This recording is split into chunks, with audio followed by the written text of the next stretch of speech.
Good morning. The second day of the Third International Water Forum begins. After a successful first day with several speeches, interesting discussions, we will start with the Minister of Maritime Affairs and Island Policy, Christos Stylianides.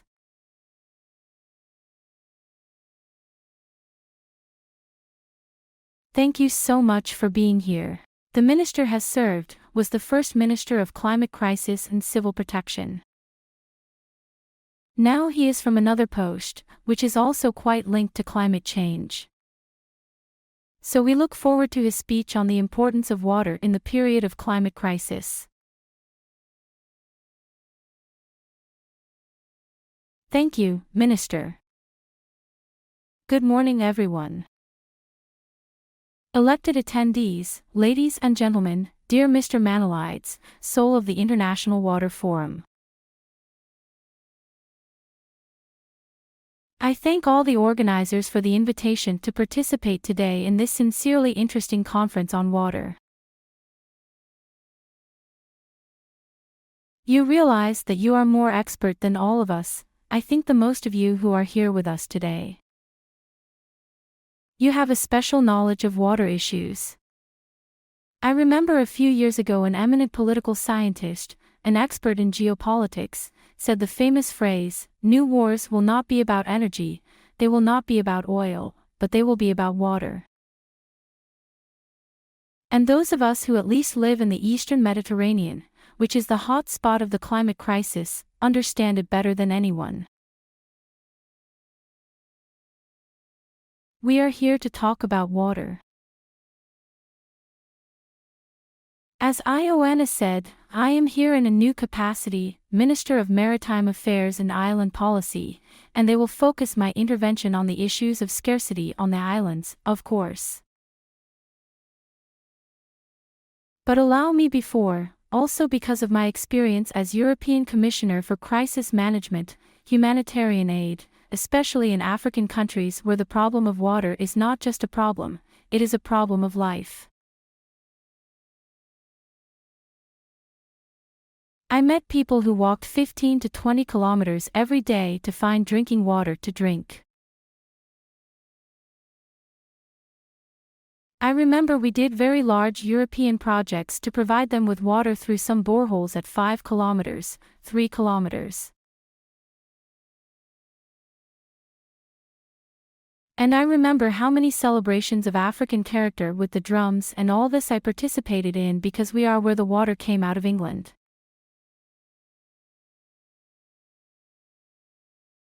Although I come from Cyprus, which had a major water problem, my compatriot Mr. Grigoriou and we experienced big problems in Cyprus. And in my childhood, I remember that we had water twice a week in the houses. We did a very big project, fence tanks, which finally succeeded and we have surpassed. I insist on this program, because I believe that we need something similar on our islands.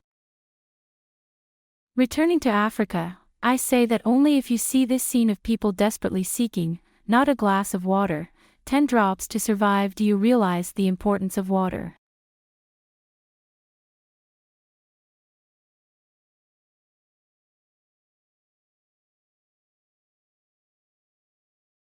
And unfortunately for me I have seen it at least 6 or 7 times before my eyes, which is why I insisted a lot as a commissioner at the time that we make this thing available.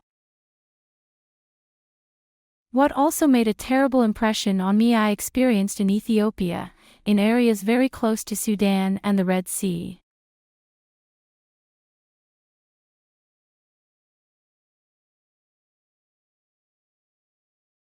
I saw for the first time in my life such skeletal animals. I never thought I would see animals unable to walk due to lack of water.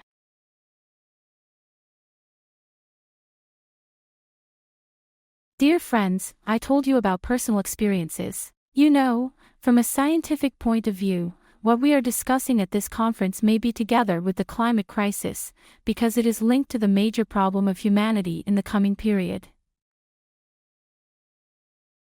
That is why I think the solution, as I remember, was a Belgian there in the commission who was very insistent on water issues and said what I think was a very apt wording.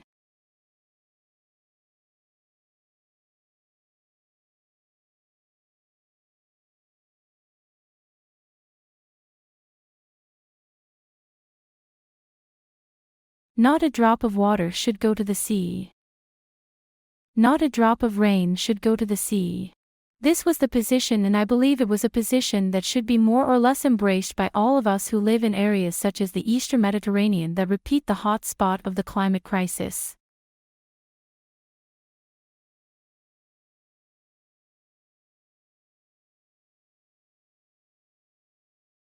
Two words about the climate crisis. The Prime Minister, when he established the new ministry, aptly insisted on a personal habit: we had to move away from the term climate change to the term climate crisis. We are in a time of climate crisis. Climate change was a few years ago. Now it is a crisis. I don't think I need to open my hands. We lived through these phenomena which are terrifying, and it opened up manageability to send us with the current superstitions that they have. In other words, we need to change everything in order to be able to deal with these consequences. It is very crucial to move away from a perception that unfortunately I also experienced during the Trump presidency in America.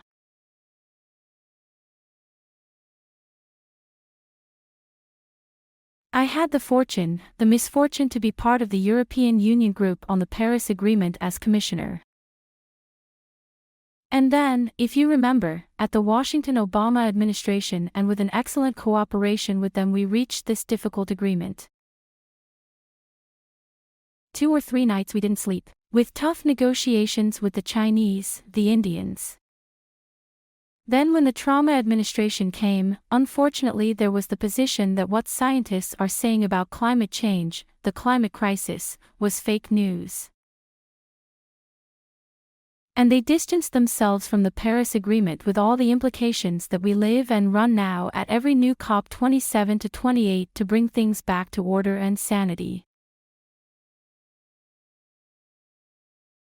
Well, I hope that as humanity, as a global political system that has a responsibility to manage these great challenges of the climate crisis, we do not re-enter this new logic and talk about dilemmas that do not exist.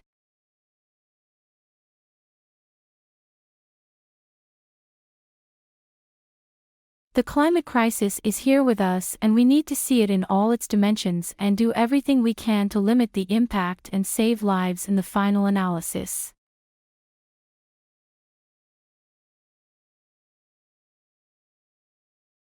I enter quickly because I want to be punctual. As I said, my Dimitris, in 10 minutes, 10 minutes. Do not talk more than we are allocated. Well, to our islands. Of course, the general drama of the ministry, Mr. Koutalakis, who is with us, who has a special responsibility in the Ministry for Water Issues, will also have a nice suggestion. You all know very well that the Greek islands, our islands, the beauty of Greece. I will say a phrase that the President, Jean-Claude Juncker, always says: the beauty of Greece is both its fate and its difficulties. Our islands are so beautiful, but also so difficult to manage. To keep people there, to get them water, to find jobs, to produce something to stay on the islands and to live as people in normal and satisfactory morals. You all know that the problem of scarcity is enormous. We also have here the embargo from COS. I do not think I need to argue any further. This problem is known to swell in the summer months. When COS from a population of 35,000, you realize.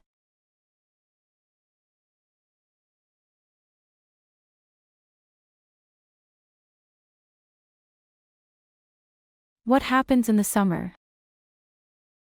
It is an imbalance, by way of introduction, which we owe when we manage. Those of us who have some public responsibility are not easy. The state for too long, in my opinion, and due to the economic crisis, of course, has not been able to formulate a special long-term strategy on the issue of scarcity on the islands and resorted to what I consider, in my opinion, because I know it from Cyprus, to the easy.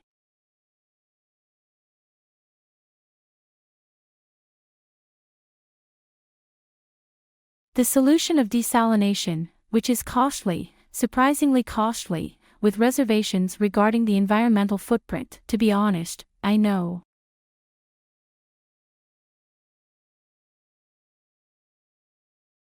I personally believe that it is a complementary solution, not the solution.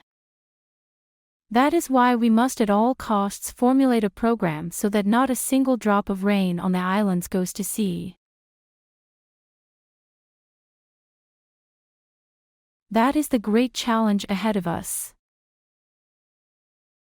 Starting from the experience of Cyprus, I tell you that I believe it was one of the good things we did in my homeland. But this was a successful experiment, and it is named after an eminent professor of Imperial Papasilomotos, who had this excellent idea, and we built all these dams, and now I can tell you that very few rain games go into the sea.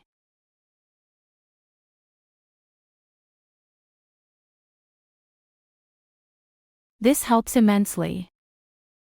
We have a water, good water, not desalinated. I know how many of you have bathed with desalinated water and with normal water. You will see a difference, I tell you, because I have a lot of experience in this personally. Well, I think that's the challenge. Where we are. You understand that the main responsibility for water issues in the country lies with the Ministry of Environment. And that's right. We as a ministry are an associated ministry to serve mainly the issues of this great challenge on the islands. Together with Mr. Skylakakis, we have already started a discussion about where we will go. We will certainly need to claim European standards in terms of studies until these major investments are implemented, because there are not a few clouds that are needed.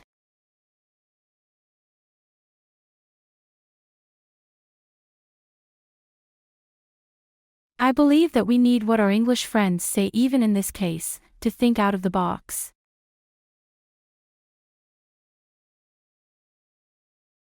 That is, to find solutions, not the traditional ones even in dams, but to be solutions, and there are solutions. Scientists are talking, and I know that. We must be open to hearing these pioneering views. Our engineers have to do very good studies.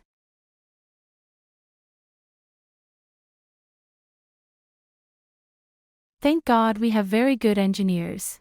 Hellenism takes everything related to mathematics to the next level. We are good at math.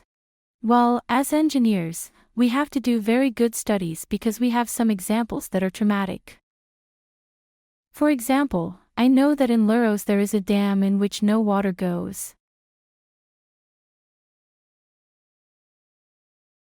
When? It is tragic. Why this mistake was made. Which means that we have to be very, very systematic, rigorous, disciplined for studies to be excellent. We accept nothing but excellence. Mr. Printanis, I am hysterical, so sorry about that. Well, to do what we have to manage whatever European euro, we have to build this strategy. It is not an easy road. In my view, this is a target of 20 years. So much. But personally, because I'm not here to make a political career, I've said many times, I'm here on a mission. I will try to put things in this direction together with Mr. Skylakakis and with the people in the basement, Mr. Koutoulakis, the other Secretary General, who are excellent in their work and help a lot. I think I will stay so far, Mr. Manouloudis. I told you our thoughts, I told you the challenges, I told you our mistakes. It is time at this critical juncture of the climate crisis to move forward, but to go in the right direction and with the right acceleration. Thank you very much.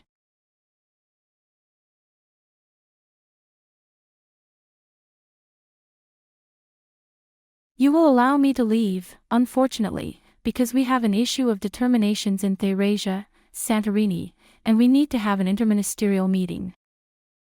Otherwise, I would have listened and learned, Mr. Manolides. Aging aid, learner.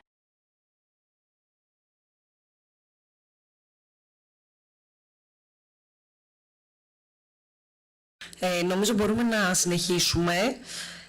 Προχωράμε λοιπόν στην ομιλία του Γενικού Γραμματέα. I think we can go on. We shall proceed with Mr. Manolis Koutoulakis, who is General Secretary, Ministry of Maritime Affairs and Insular Policy. He will be talking about water, footprint of the Greek islands, territorial approaches for data infrastructure and governance.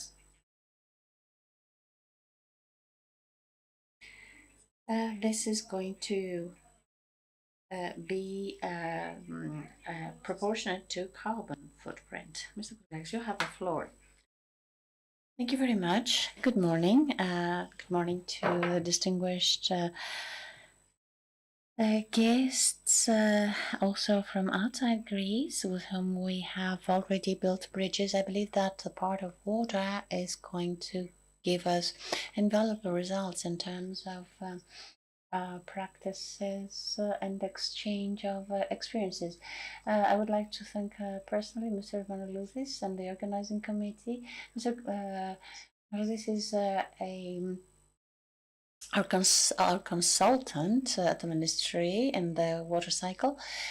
This discussion has helped a lot, and the investment and development of knowledge in public administration. I wish to inform you that this is going very much ahead. We have invested, and we have included also the scientific UNESCO team in order to be able to manage what the minister said very clearly. And if he did not mention it 100% clearly, but in order to manage some natural resources or find solutions, we have to change the procedure. We have to talk about the problem at its proper dimension. We chose this title in order to intrigue the way we should be dealing with water management issues, in particular in the difficult geographical units of islands, which unfortunately or fortunately in Greece may be a curse, may be a blessing. But in crucial infrastructures management, which in our ministry is natural resources management, is so scarce. It's in interconnectivity, interconnection, it's the footprint, how people move and what they do. In particular, in tourist areas, I believe that through this discussion, we will see that the most crucial part is the multi-leveled intergovernance at the level of water. Within the Secretariat General of Maritime Affairs and Insular Policy with the Ministry of the Environment, we have to monitor so closely. We're here not only because we were invited by Mr. Manolides and the organizing committee, but because the academia, scientific research, in particular on such applied issues, has a great impact if properly applied. We have invested in this new knowledge. Water footprint is equally important with the carbon footprint on islands. We have invested in this sector. But this is not enough. Holistic approach needs water to be at the epicenter of the approach, and the smaller the size of the island is, the strongest the problems. We should no longer invest in just supply of water, but focus on its demand. This is the essence. This is at the same time the risk of our challenge. As the minister said, climate crisis is not something that we're discussing as expected to happen. No, we need to take decisions now for the summer of 2024, where the further tourist development of islands seems to be reaffirming that we're not ready and we need more infrastructures. The same is in other crucial infrastructures. We have to secure interconnection of the island. What is going to happen on a small Greek island where significant money is invested and for tourism, and at the same time there is no water? The consequence on the fame of the area is so bad that the non-investment on the essence of the problem will bring in further damage. What Mr. Minister said is that we're called to carry out investments in a sector or on investments that are capital intense, but invest on small islands. Let's say that on islands, this is the hard equation. We see that small islands double their population. Unfortunately, Greek islands are in different shapes, sizes, and population, and these investments will always need state funding at the proper mixture.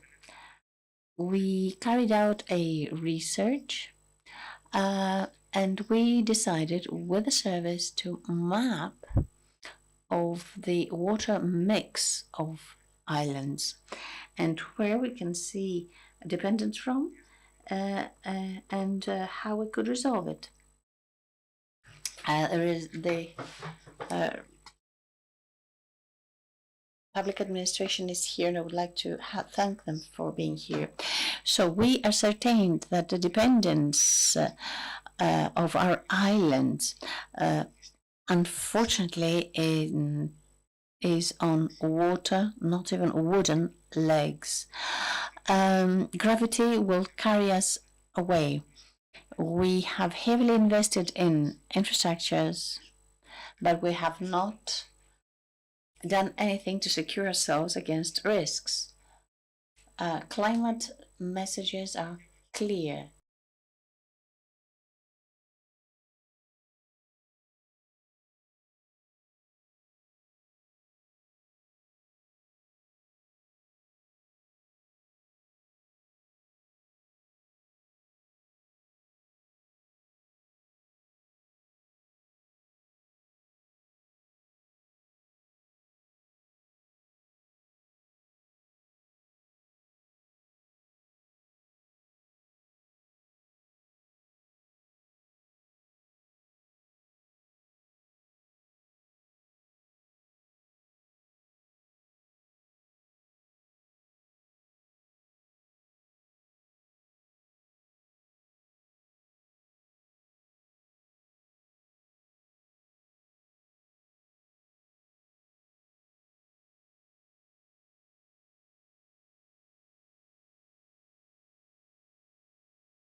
I'm using some examples mainly to give you a feeling not of the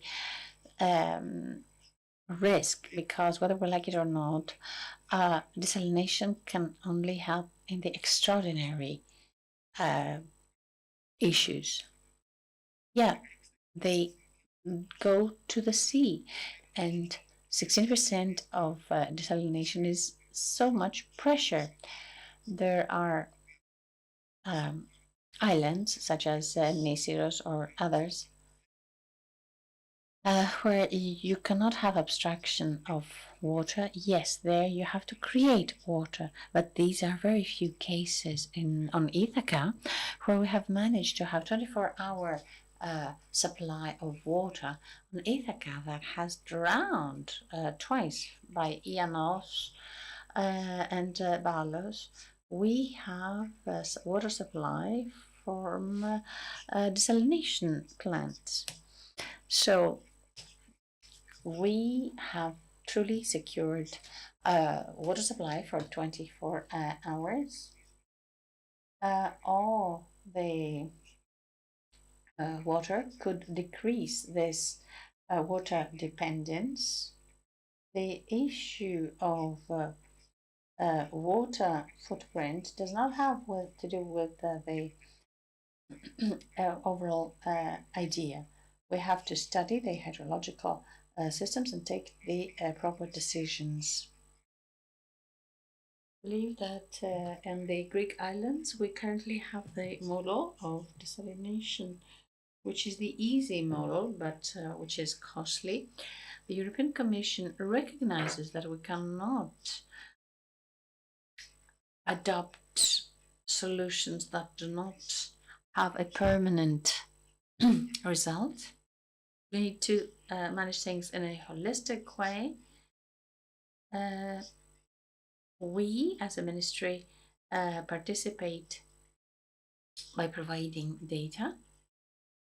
Mainly, this discussion is food for thought, but the practical solutions that we have to give were done in Theman and Furni. They're also supplied mainly by desalination facilities, but we did install meteorological stations, and let me tell you that all this was evidence-based, and the mayor himself is number one advocate of this. We used this municipality as an example, and at least 25% of the resources that we have from desalination, and with 2.5 euros of cubic meter, we feed animals. I think that 25% of water with simple interventions of engaging rainwater, this model can come from the sky. We will not stop it here. We collaborate in another network with another 10 islands. National Meteorological Station, the Meteorological Service does not currently have all the necessary data, but with permanent solutions, we are heading towards having a disengagement from sources that are not productive. I would say that water management is a typical example of the problem that shows the weaknesses in water cycle. We have been investing over 45 million euros, which due to the small scale of islands, we do not have a full resolution of problems. The blessing of tourists. Anthemina, Forni and Themina at the moment are also supplied mainly by desalination and the gentleman's team. Manlaudes proved with measurements because we installed metrological stations, and here I enter the part of data, because the right decisions without data are not decisions, they are circumstantial. We installed metrological stations, and the mayor himself, who is highly dependent on desalination, is the first at the moment in favor of how. On the small scale of Forni, Forni is not currently a developed tourist island, but is evolving. We have used this as an example, and at least 25% of the resources that currently cost from desalination and possibly also go to irrigation. With 2.5 euros per cubic meter that we pay for the production of desalinated water, we feed the goats below. Water management is not sound. About 25% of resources, I do not remember, lest I am mistaken, can come from the sky with simple rainwater capture interventions. So this model, we decided that we will not wait for all decisions to be made for all islands. We are expanding our cooperation and installing a network of stations on at least 10 additional islands to receive data. EMH currently has no data to give us. So how are you going to make decisions so that we can now see the resources that we will save from spending them for a short time? How with permanent solutions we can now have a dependence on resources that are not productive at all? This as a feeling, as a task. I would say that water management is the prime example of multi-level governance. There is a huge lack of knowledge, a huge lack of familiarity of water managers with the issues surrounding the water cycle. In recent years, we have invested more than 45 million euros in projects, which, however, due to the small scale of the islands, we provide solutions. But the issue is not how much money you invest, but whether that investment can pay off. I think Mrs. Svenu will tell us that the blessing of investments, of tourism investments, means at the same time a compromise that we make, especially when the islands are small. In Sifnos, I will tell you an example and I close with this, because sometimes, through examples, it is worth seeing how in the past our ancestors had predicted. A key architectural feature in the Cyclades Islands has always been, at home, the collection of rainwater in a cistern. Modern needs in the modern model of tourism development imposed the creation of swimming pools. So, we turned the cisterns, the domestic storage of water, into a luxury good, which is a cistern, a swimming pool, which somehow needs to be filled. At the moment in Serifos, 100,000 cubic meters out of the 250 cubic meters that the reservoir should have, the mayor tells me that I need to quickly find a fast poison and instead of taking them to enrich the aquifer, I should take them to fill the pools of Serifos. You realize that this is a management of the moment to get through the summer, but it is certainly not sound management of the few resources we have. Rational use, deepening of knowledge of water and rational use of resources. These are the three, so if I could say, conclusions from our own work. The water footprint is not just a scientific method. For us, it has helped us to be able to achieve a cooperation with stakeholders and understanding whether they are professionals, municipalities or ordinary citizens. The resident wants about 150 liters, the visitor wants 450. We must pay attention to this balance. Therefore, when tourism development expands or we expand the second residence, we must be sure that this is done in a popular way. This is some thoughts from our own experience, and we are here to listen and develop our knowledge, because knowledge in public administration, I repeat, brings better political decisions. And thank you very much for the invitation. We thank Mr. Koutoulas very much, and I think that his speech follows exactly the speech of Mrs. Vinu, who is prefect of Kaki of Nairos as well as president of the Institute of Tourism Research and Forecasting. You will talk to us about an issue that concerns all islands. You will tell us about your own islands. So, on the issue of water availability and water management in Greek hotels in the Aegean, the objectives and actions.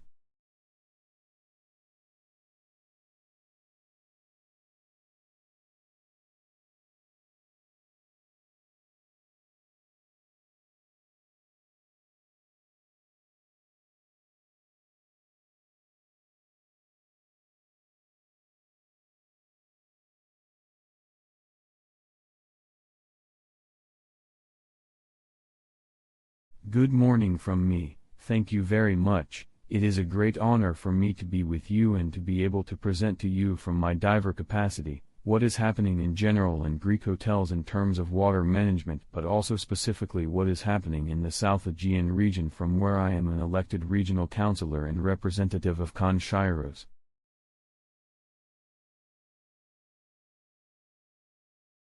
In fact, Nithyros lives only through desalination, a very special island, and of course we come with the great tourist development that occurs especially in recent years in our country and the great demand that our country records and the new record we expect in 2024 touristically, of course we are faced with infrastructure issues about which, however, we, in our own position, have been shouting for many years now. Perhaps that is what we are saying that, and the minister said it, the gentleman said it, Skoutulakis, you all said it, needs a strategy that will start top down and bottom up because each destination has its own special characteristics. Well, I want to tell you first of all what it is, who we are. I will start in my capacity as president of the Institute for Tourism Research and Forecasting. What is the Institute of Tourism Research and Forecasting, our ITEP? ITEP is the institute that produces primary research in the field of Greek hotels. We are the scientific body of the Hellenic Chamber of Hotels, its main pillar, so that it can support its arguments. Essentially, therefore, we conduct scientific research on the key indicators and performance of Greek hotels. We follow international developments to see how they affect the tourism sector. We organize and participate in conferences. We cooperate with educational institutions.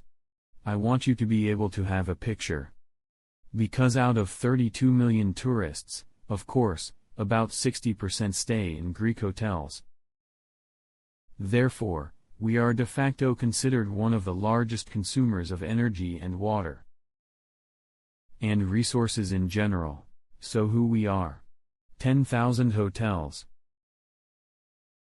Close to 890,000 beds.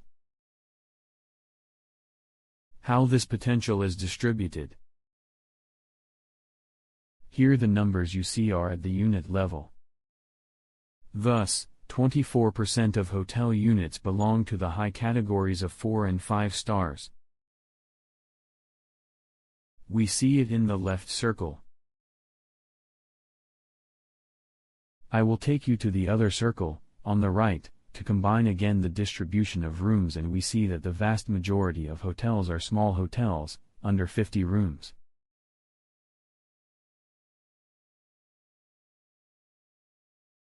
They are divided into servant and island countries and are almost divided into seasonal and continuous operation.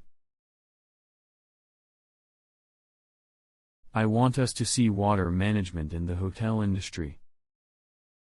In general, in the field of sustainability, in recent years we have made many improvements in the way we operate the hotel business. Now, the adoption of sustainability practices is considered as a key point for the future and operation of a hotel. And in business, and that's why all 3 out of 4 hotel owners believe this. Of these, 79%, close to 80% are interested in obtaining a sustainability certificate. But 41% consider their level of knowledge to be satisfactory. This means that most people need further education, and especially when we are talking about small hotel owners, on how to operate their businesses in the same direction.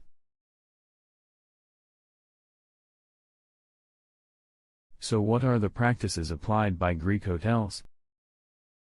What are the practices that Greek hotels implement?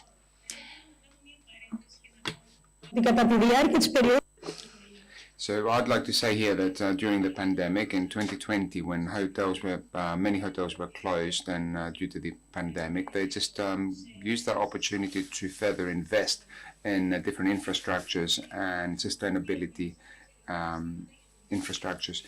Many hotels use BMS in order to control and reduce energy consumption. This is recorded in most cases of most hotels. And we're going to see that at a later slide.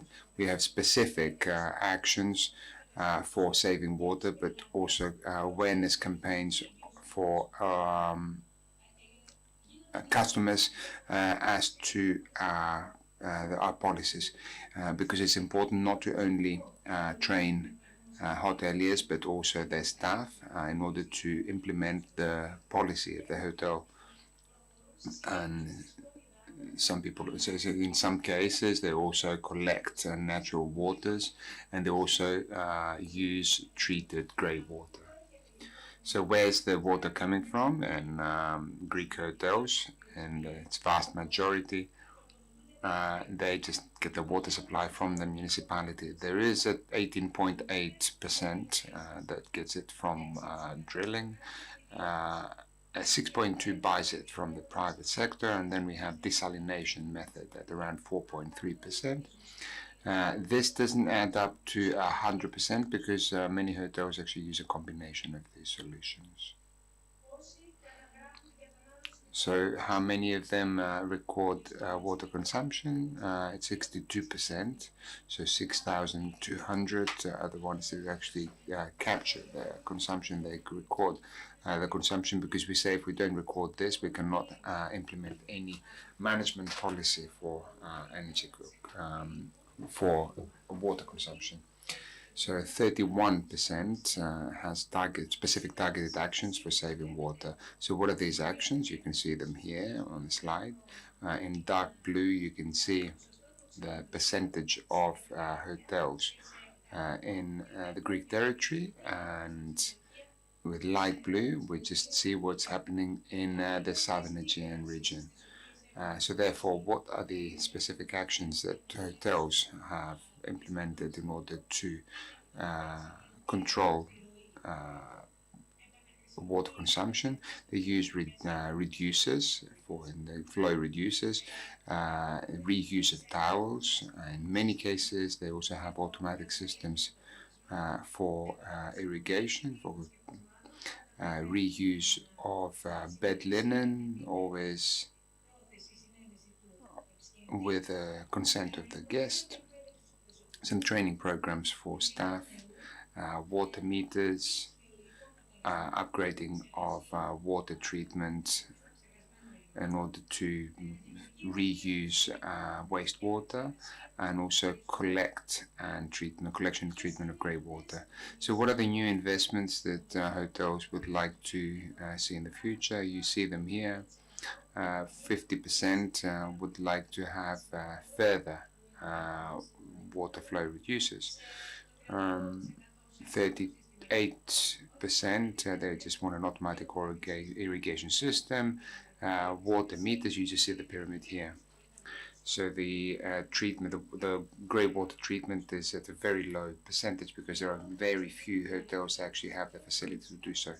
What we also see here, and we try to assess the different intentions for investments, and what we see, and we've seen that both in energy and accessibility and water management, we want to see that we want to see specific and very targeted approaches, because there's no point having a program that's going to strengthen investments in certain actions that have already been implemented by Greek hotels. This is just a broader issue. Now, as far as wastewater is concerned, 2 to 3 hotels are connected to the central sewage system, and this is divided, for example, between continuously operating hotels and others that are not. We have 75% or close to 70%. 75% that is connected to the central sewage system in the southern Aegean region. So for the rest of them that are not connected to the central sewage system, we try to record to the extent to which certain solutions are implemented for the treatment of wastewater, and what we see is there's a 60% of these that utilizes grey water. This is similar to what we use with treatment plants, which in some cases there's not the right infrastructure. So I'm not going to bore you with more figures. We have these on a kind of regional level, but also on a category level of what you've seen. And it will be a great pleasure for us as ICDEP to provide you with any figures that you might need. So let's now move on to the Southern Aegean islands.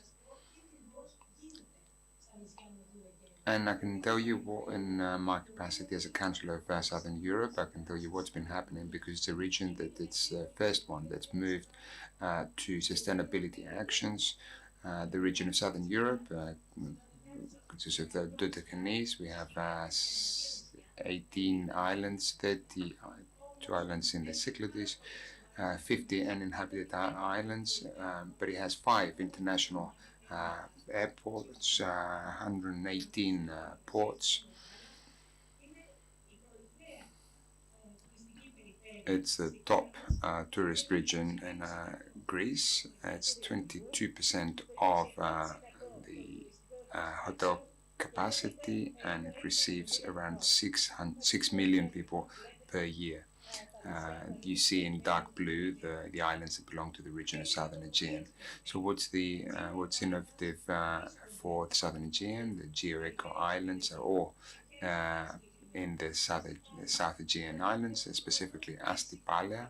It was the first smart, sustainable island where we, the first time that we implemented smart mobility together with, in synergies with the private sector, and everything that you're going to see, they're all kind of private sector synergies, because we do need to change the way we understand those synergies in order to be able to move forward. Tilos. Tilos is an island with zero waste. It's a zero waste island. Chalki, and then I'm going to move to Rhodes. It's the first island with zero carbon footprint, where investments have been made there in a solar panel park. And it's not, that also means, of course, that the inhabitants of the islands do not have to pay for electricity.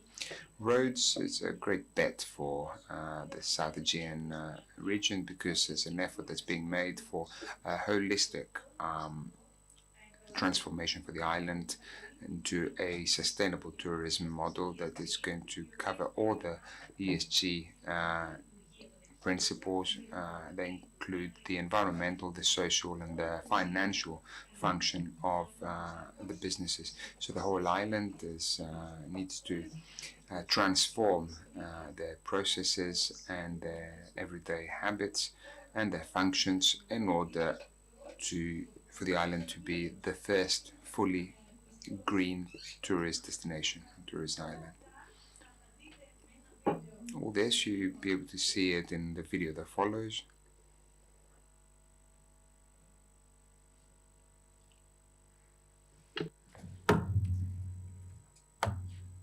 Έχουμε ήχο.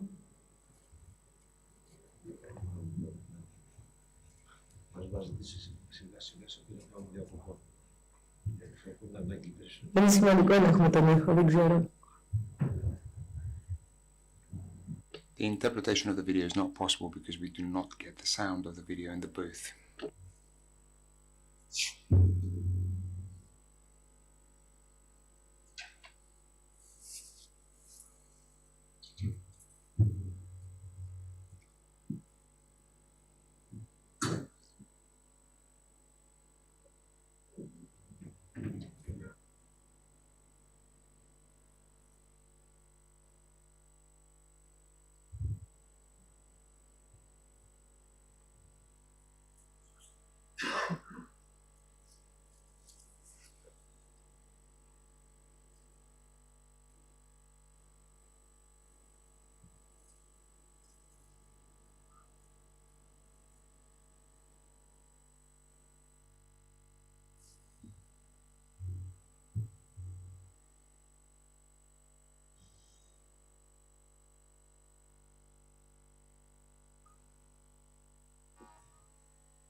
Νομίζω ότι το βίντεο ήταν πολύ κατατοπιστικό.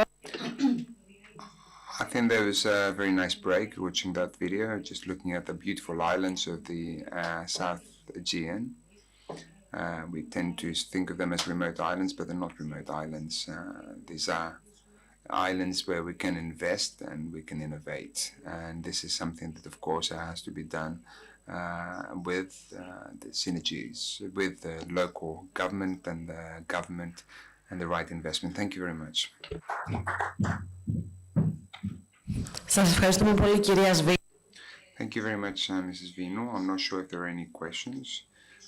If not, we can move to the first session of the second day of this conference. Ναι, ανοίξτε. Γεια σας, Λάνα Κυρόπουλος από την Ένωση Ευρωπαίων Δημοσιογράφων. Θα ήθελα να ρωτήσω σχετικά με την ευαισθητοποίηση. Όλη η πληροφορία... I'd just like to ask about about information. All the information that we're getting, it's the kind of more the specialist terminology. Is there a kind of a more simplified way of explaining these terms to the wider public so that they can understand?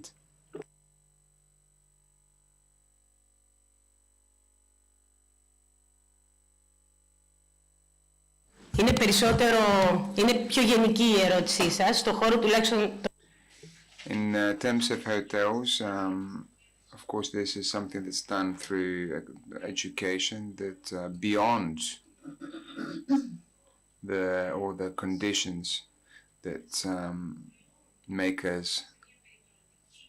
move to an environmental management, and therefore I, as a business person, I need to be trained and then further train my staff.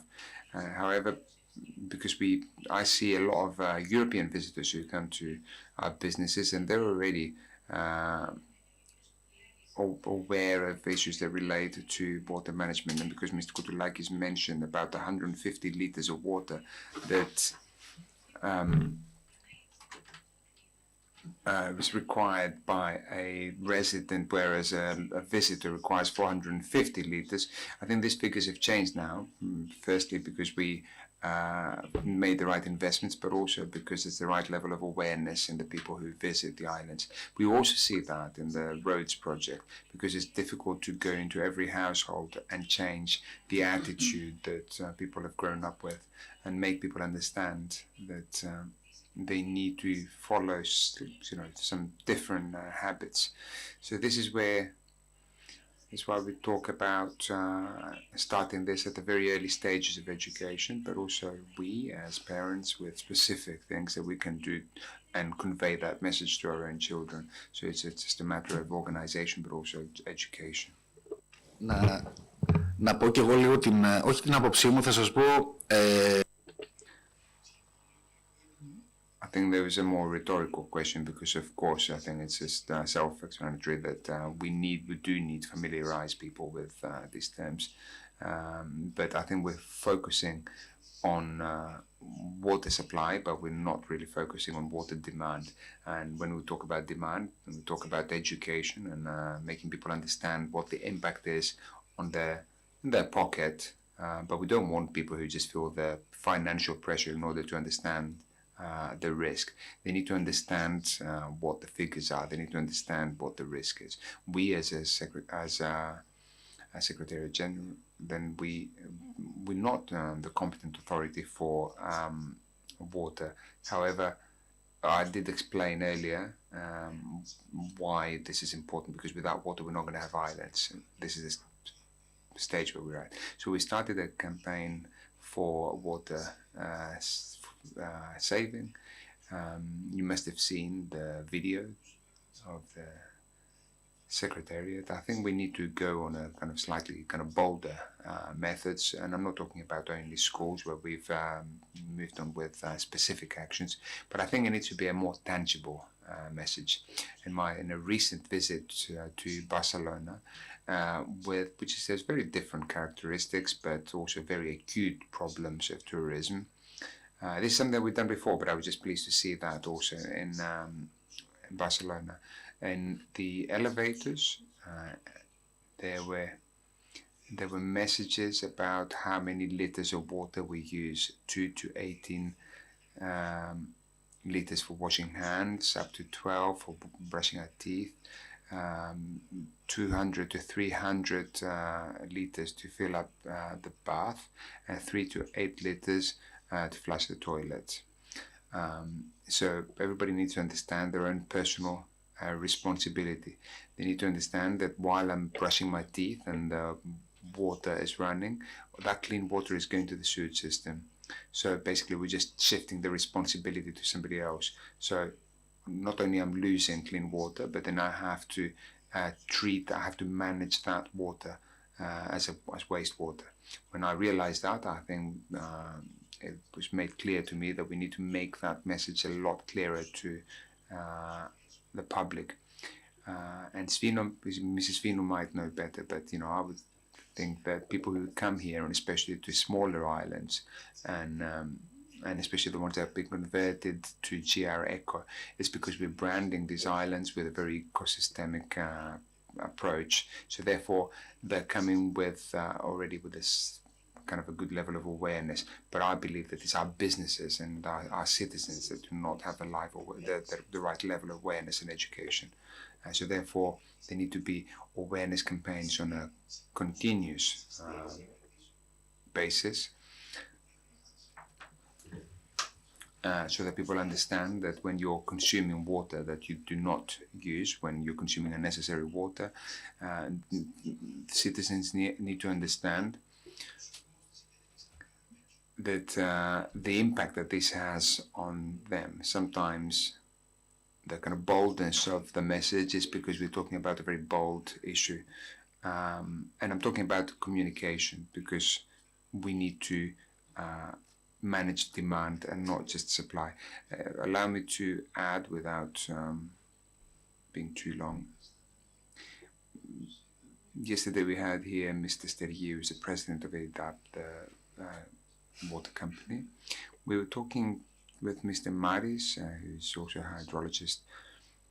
We talked about starting a program, an education program with innovative methods at schools, without just using like a leaflet or something, but using methods which are based on reality και virtual reality. Based on augmented reality and virtual reality, to create videos that are embedded into children so that they can have this water-saving culture, the same way that we very successfully did a few years ago when we did with recycling. And you now get children that are just now telling off their parents for not recycling things properly. So we do not have this water-saving culture. We keep saying that. We academics say that all the time in our interviews. So as a country, we do not have that. The Secretary General mentioned a few figures earlier, and if we think about these figures for 5 minutes, I think we will understand the significance of this issue. We're talking about incredible numbers, and we're not talking only about numbers. I'm not talking about the figures of water consumption by us. This was a kind of direct water footprint, the one related to us, but there's also an indirect footprint. In order to produce this, we need water, and even to produce this mobile phone or a computer, this has all been measured. And if you think about the population increase and the lifestyle, and the fact that the most important thing that we keep stressing is that this water on the planet is exactly the same water. It's the same water that it was the same during the Holocene and all stages of the geological phase of the of the planet. It's not like the sun, where every day the sun comes out and we can use the energy from the sun, or the wind, for example. So it's not a renewable resource. It's a recyclable. Renewable is the wood. If I plant something and I plant half of the plant and reforest the land, then of course then I'm going to renew that resource. But I cannot do that with water, and this is something that we need to consider.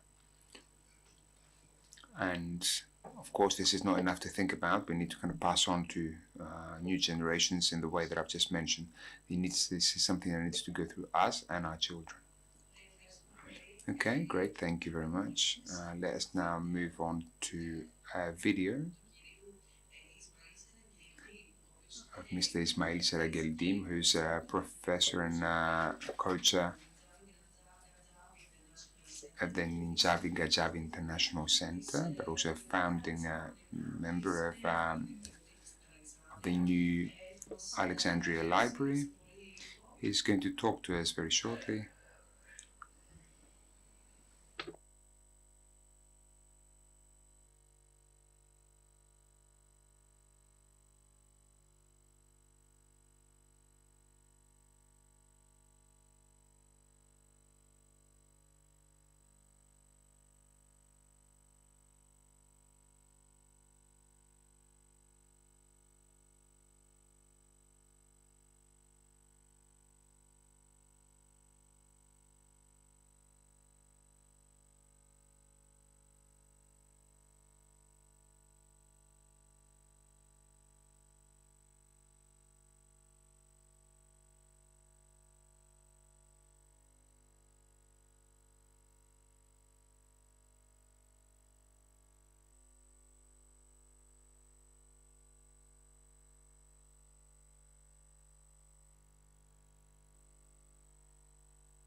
Να προχωρήσουμε λοιπόν. So let's get to the first topic of this second day, within the framework of which we put the significance of water at the epicenter in the creation of our culture. I would kindly request Mr. Papakostas and Mr. Tsoutsous to take their seats on the panel.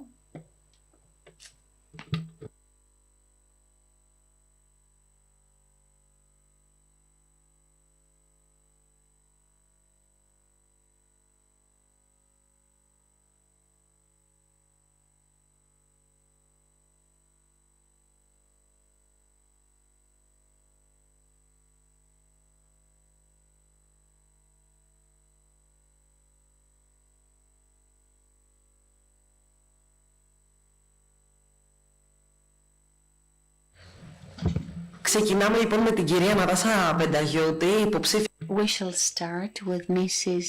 Natasha Pendayoti, who is a PhD candidate at the Department of Forestry and Natural Environment at Democritus University of Thrace, Sustainable VCEO, Greece. She will be talking about the importance of water resource in the Mediterranean as an element of intangible cultural heritage protection under the threat of climate change. Good afternoon. Watching the previous discussion in the previous panel and the question that you very well asked about how we manage as societies actually these challenges that we come up against and how we raise awareness and inform beyond technical terms and scientific approach, what I could say, and the reason why I wanted to talk about the civilization and how water resources management affects the issue of cultural heritage in the Mediterranean is because all this transition we're talking about, be it green transition or adaptation to climate change or sustainable development, all these efforts that becomes a new model to adapt our societies is a cultural transition. We are asked to get into a process of changing the way we think, operate, live, and work. Now, let me come back to the issue of discussion, which is the significance of water and the formation of civilization in the Eastern Mediterranean region. It is a very sensitive issue. The research has been taking place for many years. However, the connection of effects of climate change on cultural heritage is a relatively new sector in the Mediterranean basin, where we have many ancient civilizations. The latter are connected to its water resources which not only support biodiversity but also the civilizations. According to Mediterranean Foundation, water resources have formed practices such as olive collection, irrigation techniques in southern Spain, which are an integral part of cultural, immaterial cultural heritage. However, currently, the coastal areas of the Mediterranean are facing erosion and floods, creating mainly food insecurity scenarios. The Mediterranean hosts more than 510 million people and is expected by 2050 that water demand will be tripled.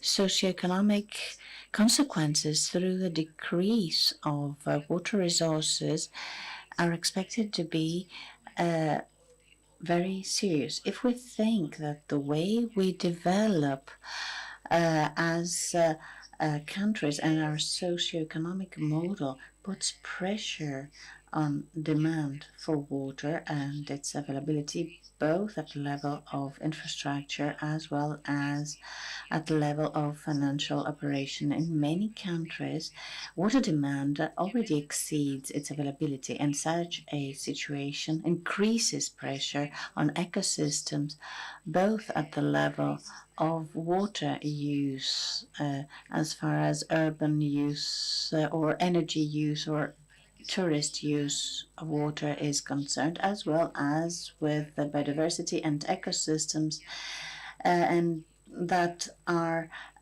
necessary for an overall operation of our economies and society. At international level, climate change implications on the cultural dimension is mentioned at the Convention of the United Nations in 2019 in Madrid. It is talked about in the next COPs, and because this situation is not only defined by the natural parameters of climate change, but also by the sort of cultural heritage, be it material or immaterial, we are already talking about scientific research and international dialogue. Heritage can be movable. Could be, for instance, some artifacts that could be moved, or immobile, including buildings or any other objects such as statues or complex thereof that cannot be moved. It may also refer to traditions and local knowledge. I personally believe that this is more at risk due to climate change, because the risks that are run have to do with the change in rainfall patterns, temperature, and coastal area erosions, as well as the increase of average temperature. This may cause people to migrate, change of the way we manage our day-to-day life, and it most certainly has an impact in the financial operation of an area, and this in its turn may affect the way in which we live our day-to-day life. An example of the immaterial heritage of cultural heritage is the Mediterranean diet. In 2008, within the framework of the recognition of Mediterranean diet in 2008, the representatives of Spain, Greece, and Morocco presented the candidacy in Paris, and Mediterranean diet is already part of world cultural heritage. If we analyze the term diet, it refers to a lifestyle that has to be in harmony with mind, body, and natural environment. An entirety, a total of practices that has been the reality for centuries and the model for people around the Mediterranean. Within the framework of sustainable development, the United Nations have identified the major challenges for developed and developing countries about how we can reach a sustainable future by 2030. The condition that talks about preservation of cultural heritage is also connected with another SDG having to do with with fighting against poverty and extreme poverty and hunger. The issue has also been talked about also in COP 28 in December 2023, where both UAE and Brazil have created a friendship team for climate action on the basis of civilization, and have started talking about cultural challenges, where they underline that we have to deepen into cultural knowledge.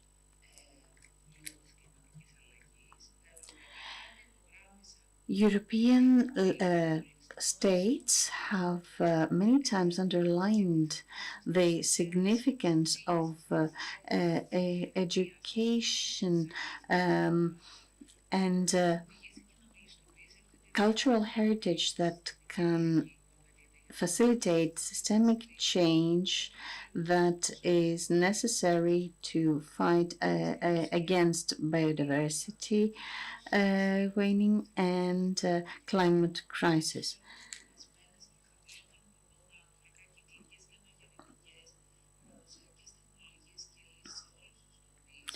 Cultural heritage can have a positive impact in all sectors of life. Solutions are holistic and as such have to be dealt with. Today, contribution of immaterial cultural heritage as traditional knowledge and practice is historically recognized in international literature, but is at the same time to be protected. For instance, whatever pertaining to the Mediterranean and water resources management, we have to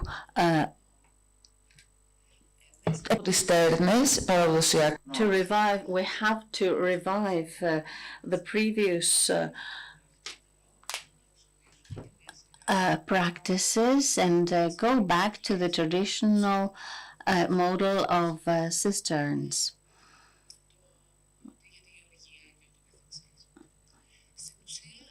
Actually, we have come to a point where we process immaterial cultural heritage, that is to say traditional art, as I mentioned earlier, of knowledge and the effort to revive what our ancestors used to do and used in, of course, including some technological advancement in these practices in order to deal with challenges that we come up against in our region. Thank you very much.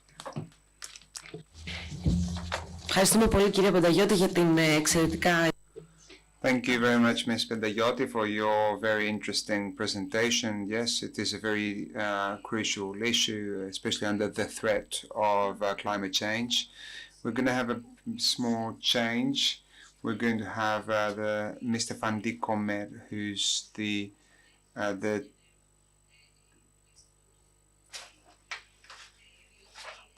Director of Research, Environment, Energy and Water Center in Cyprus. He was going to talk at the next panel, but since he's going to the forum in Bali, he has to leave early.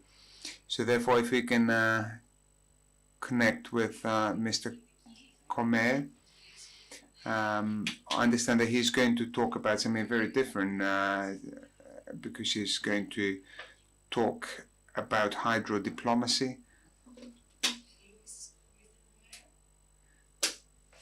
Can you hear us? Yes, hello, I'm hearing you. Yes, thank you. Okay. You can start your presentation. Thank you very much for your... Thank you so much. Yes, let me share the screen with you.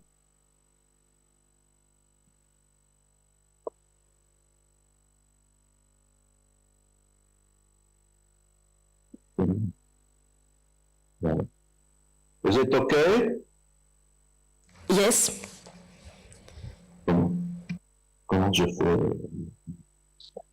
Can you see the presentation now? Yes, of course. Thank you so much. So I will start. Good morning, everybody, and thank you for allowing me to give the presentation now. I would like to thank all the organizers also for inviting me. Unfortunately, I was not able to make it in presential. So my presentation title is Hydro Diplomacy and WiFi Nexus, Implementing Peace in the MENA region. What are the challenges, in fact, that we are encountering actually? The first one is the climate change challenge, and what comes within the climate change challenge, which I call the nexus, the water, food, energy, and ecosystem. As you know, actually, the climate change aggravates a lot the water scarcity, and we have really a dry, EMI region. Let me give you two quick examples. First of all, Cyprus is situated between 500 and 1,000 meter cube per capita per day, and Jordan is in absolute water scarcity. This is why Cyprus is actually using the non-conventional water from desalination, which consumes a lot of energy, and Jordan is using also the deep aquifer, non-renewable aquifer, in order to feed the city of Amman with potable water, and they are shifting actually now to non-conventional water from desalination too. The climate change will have a very big and important effect on the EMI countries, and we're going to see that the first sector which will collapse is the agricultural sector. Why the agricultural sector? Because in the region, in the EMI countries, agriculture consumes about 85% of the renewable water, whereas in the northern European Mediterranean shore is 57%. So this is why we need a very implementation of water diplomacy in order not to let water become an element of conflict.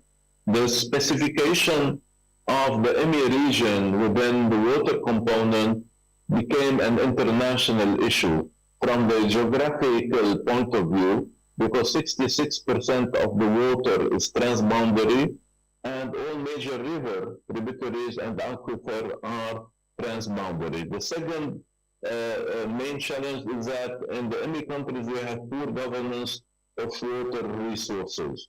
So this is why climate change will reduce the water availability.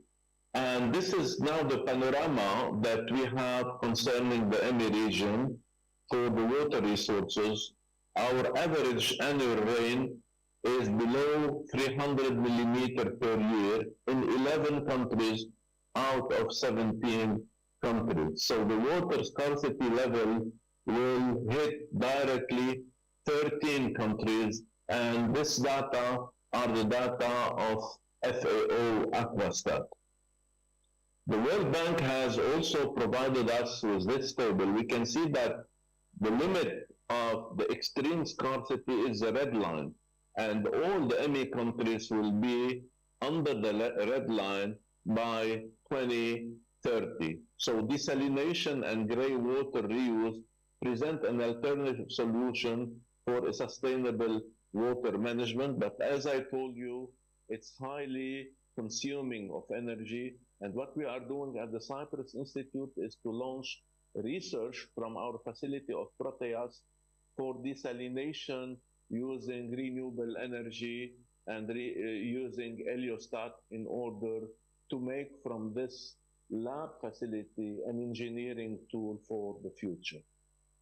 What are the case study concerning the transboundary management? And this is where we have the most complicated figure and scenery on the transboundary water.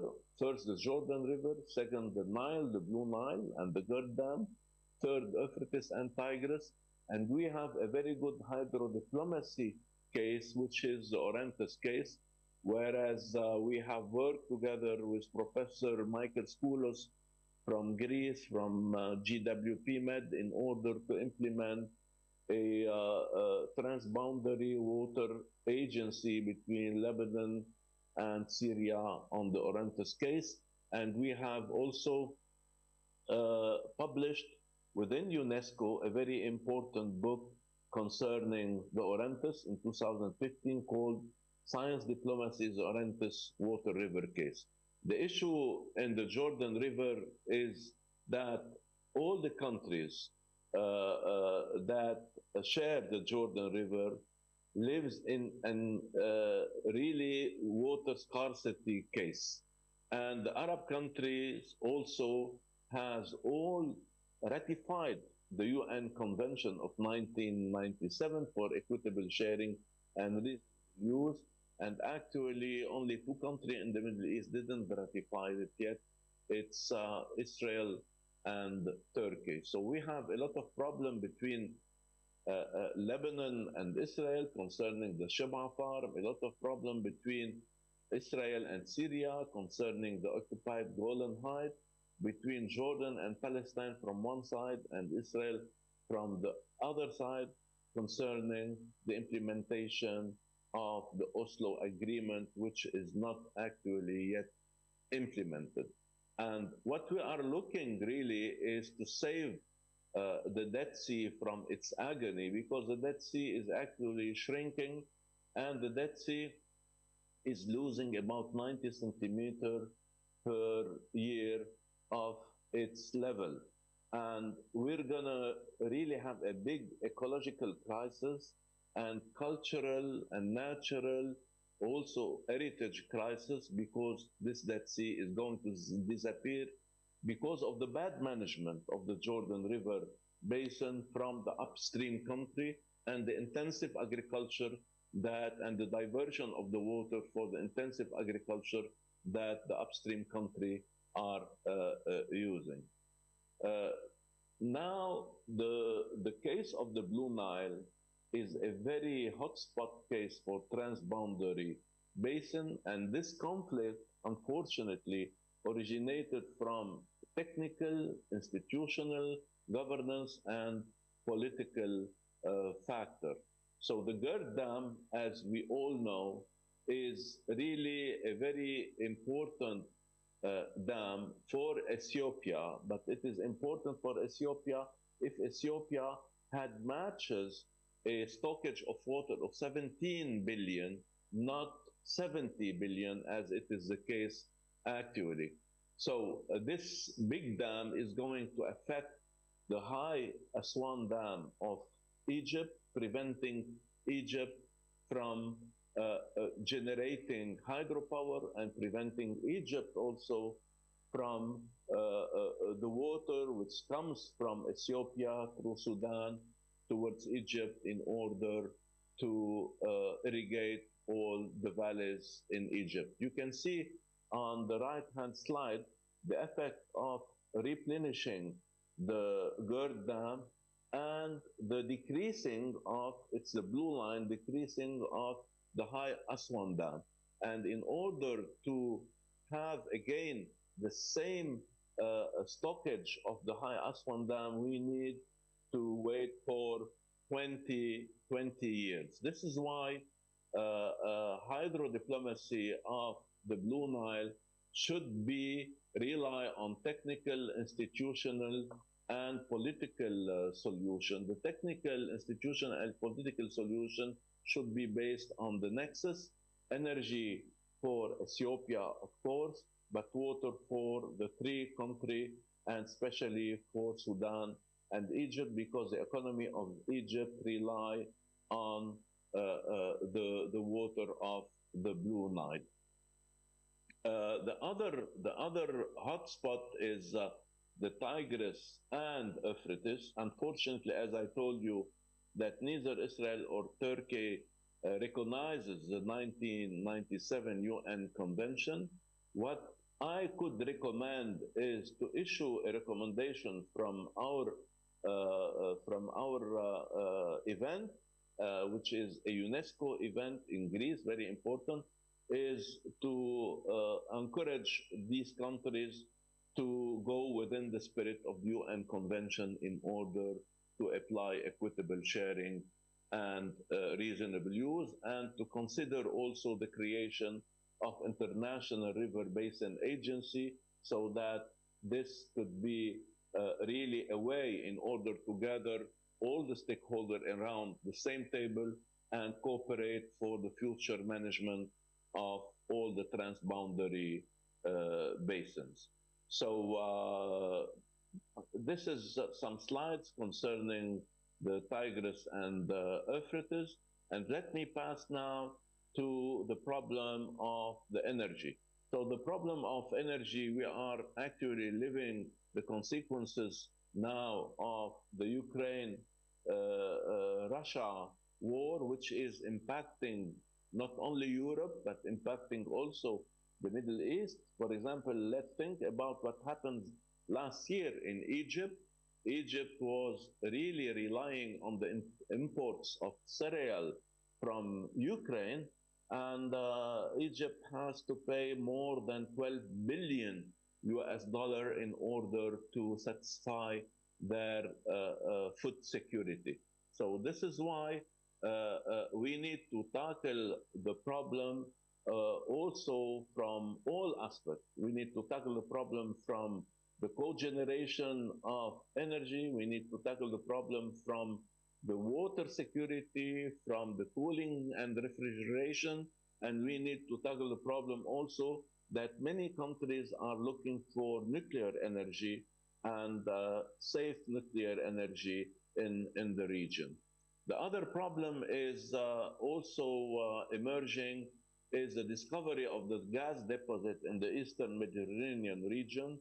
One of the major solutions was the accord between Lebanon and Israel about the sea water border between the countries, and it was a good win-win situation in order to start the exploitation of the gas and the exploitation of the petrol in this area. So this issue could be really a very important issue as a substitute for the gas coming from Russia to Europe, but needs a lot of infrastructure to do yet, which are not actually available. So this is now the schema that the Minister of Energy and Commerce and Industry in Cyprus has proposed in order to cope with a win-win situation from one side from Cyprus and the other side from the Eastern Mediterranean country, Lebanon, Israel, Syria, and from the northern side, Greece and Europe. So this is a panorama also concerning the corridor between the Middle East and India. It's a new project that has been recorded actually. This project includes two corridors, the East Corridor connecting India to the Arabian Gulf and the Northern Corridor connecting the Arabian Gulf to Europe. This breakthrough railway corridor will also provide a reliable and cost-effective cross-border ship-to-rail transit network between India, the UAE, Saudi Arabia, Jordan, Israel, and Europe. So, in fact, this is the whole philosophy of the hydro-diplomacy and the water, food, and energy nexus that I wanted to present to you through the SDGs. These SDGs are the SDG 2, 6 and 7. 2, zero hunger. 6 is water and sanitation. And 7 is affordable, also of sustainable energy. But don't forget that this has an implication directly to SDG 1, which is no poverty, and it has an implication also to the mass population transfer. If we don't cope with the climate change impact and challenges, all the region will suffer from extreme poverty and from mass population transfer.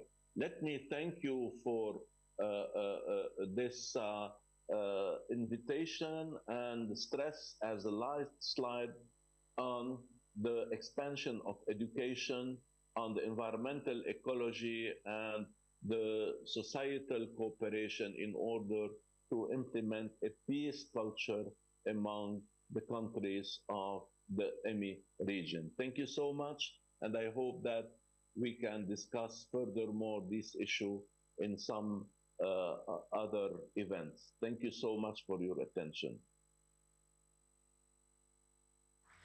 Thank you very much, Mr. Comer, for your extremely interesting presentation. Λοιπόν, να περάσουμε στον κύριο Παπακώστα τώρα. Ο κύριος Παπακώστας είναι... We're going to move to Mr. Papakostas, who's a writer and a historian, and he's going to talk to us about a very interesting issue. It's a subject which is the importance of drinking water and the evolution of societies and its impact on relations between people.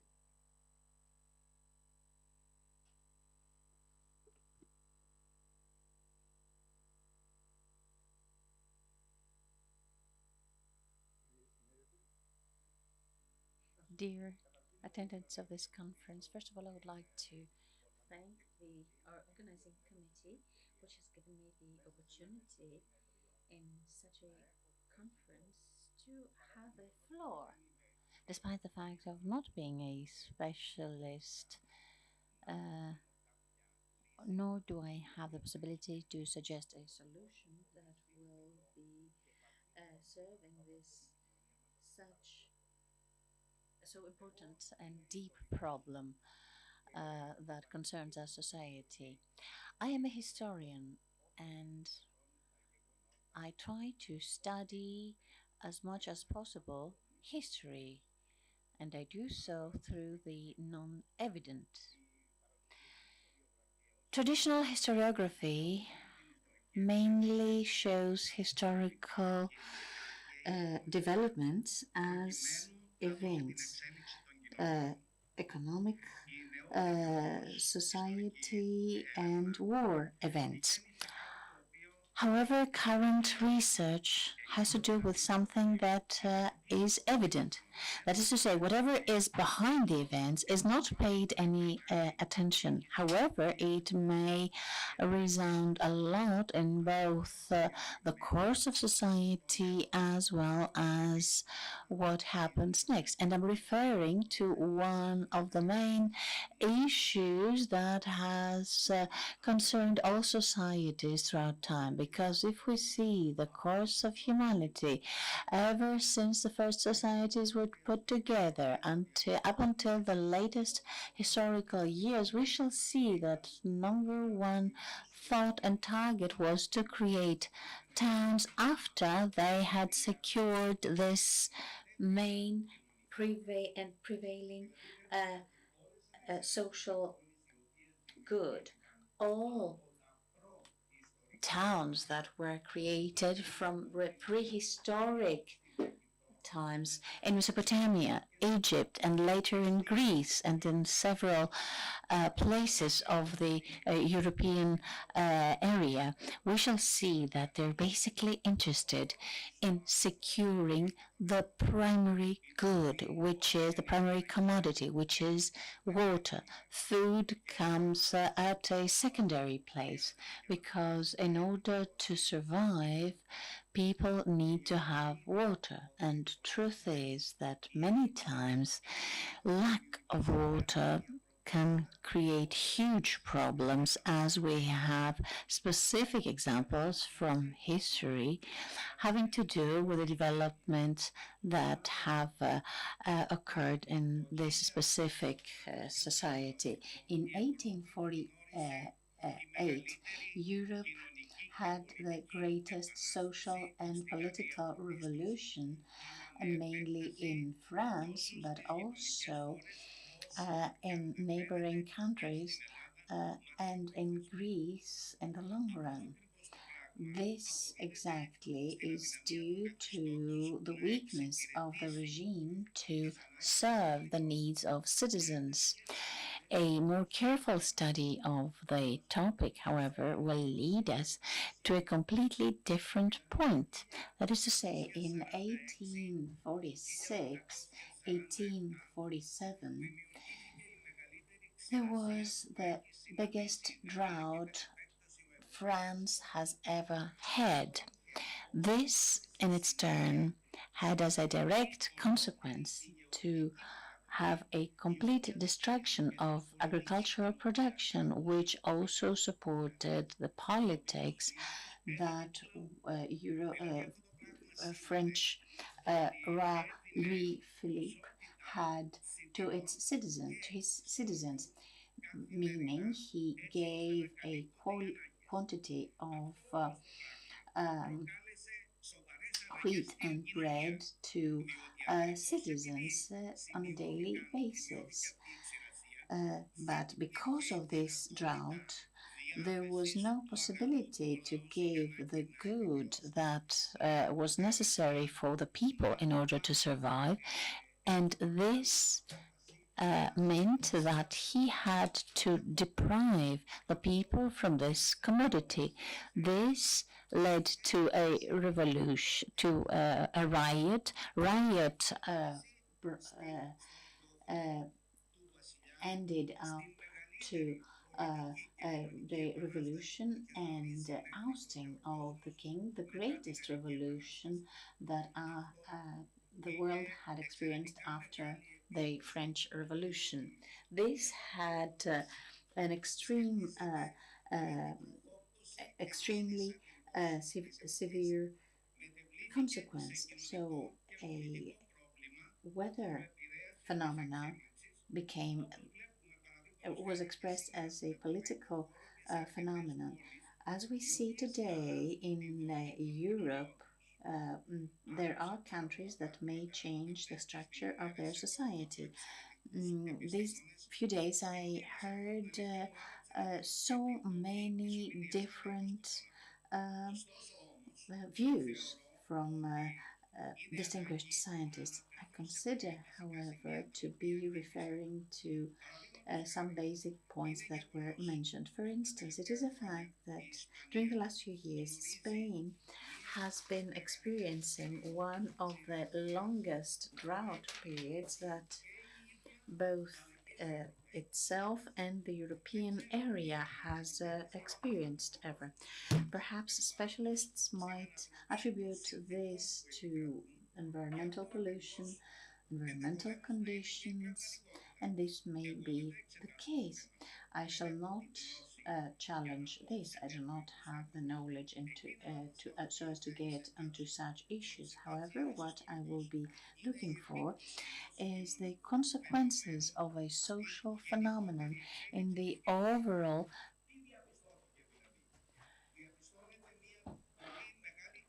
and we see that there is a desertification at the southern part of Spain, which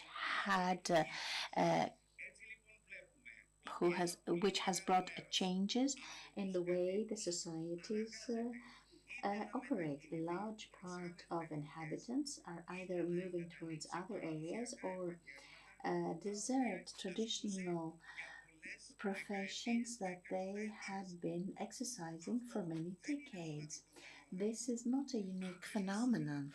If we need to see the respective events that take place in sub-Saharan Africa, we shall see that large part of the problem is also due to that. That is to say, lack of water. Lack of water that creates extremely unpleasurable conditions of life.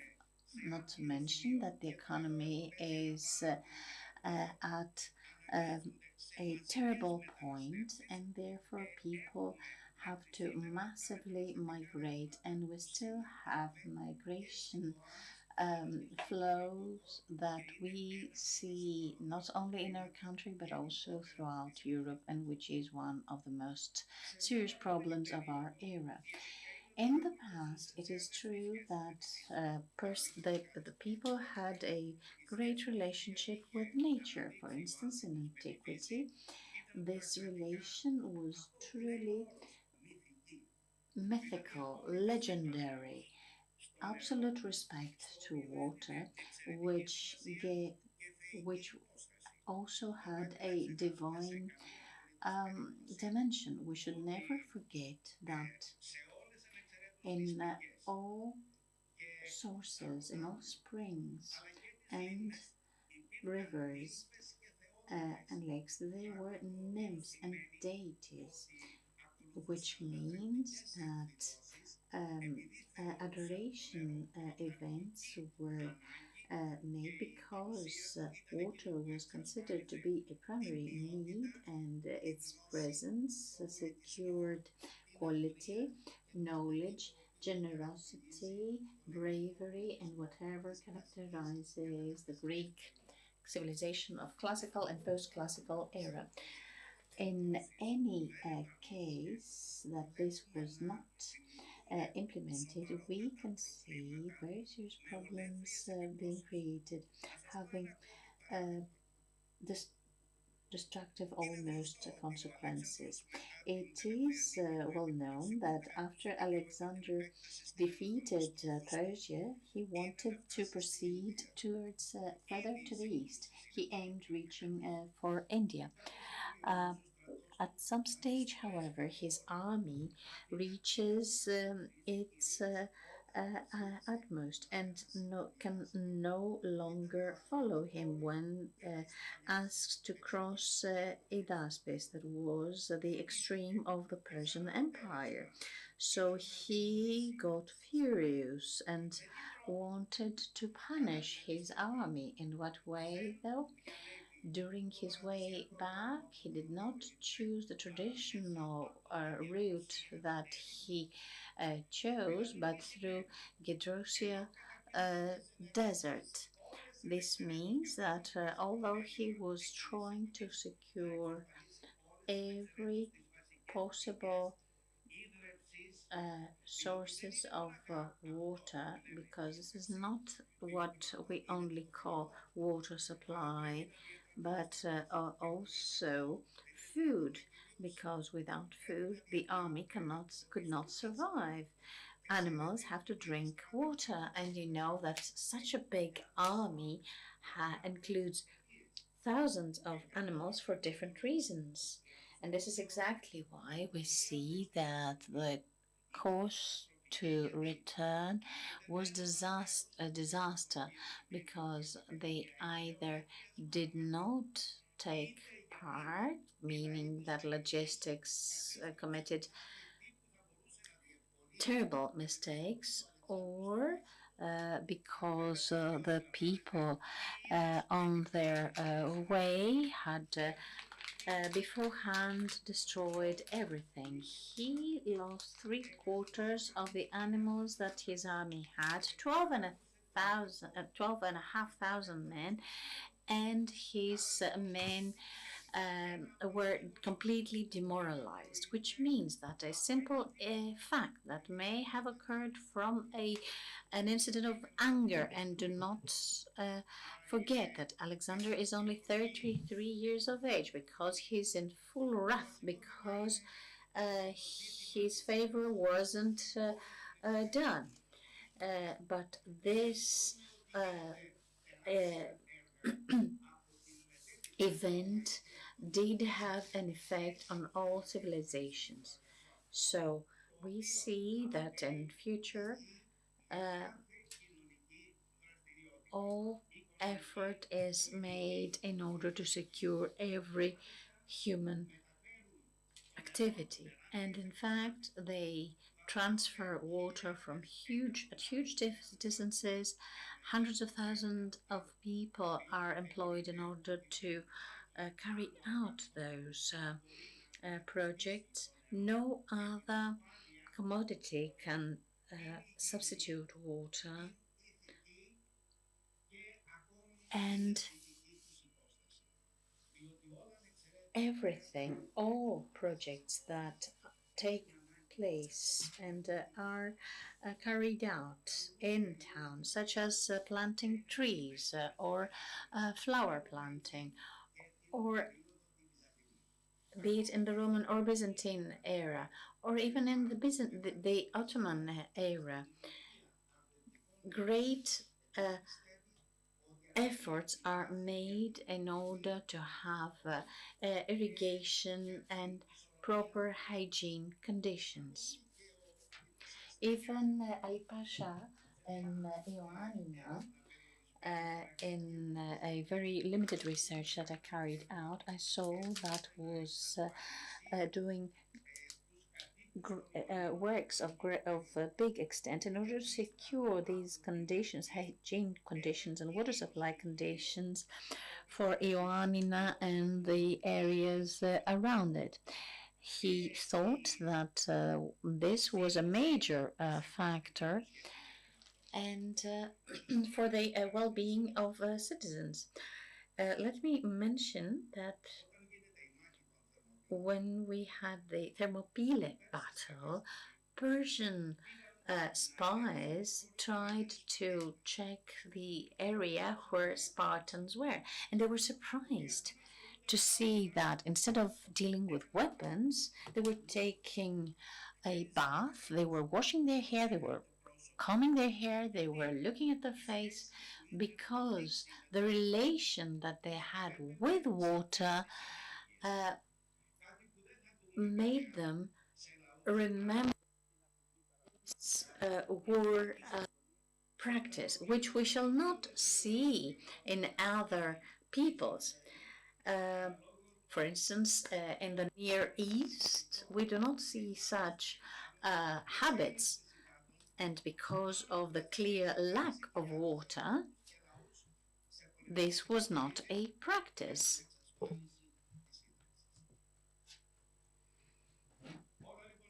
So all these, and mainly the fact that, as it was mentioned earlier, the possibility that the next Great War will be due to water is very, very possible.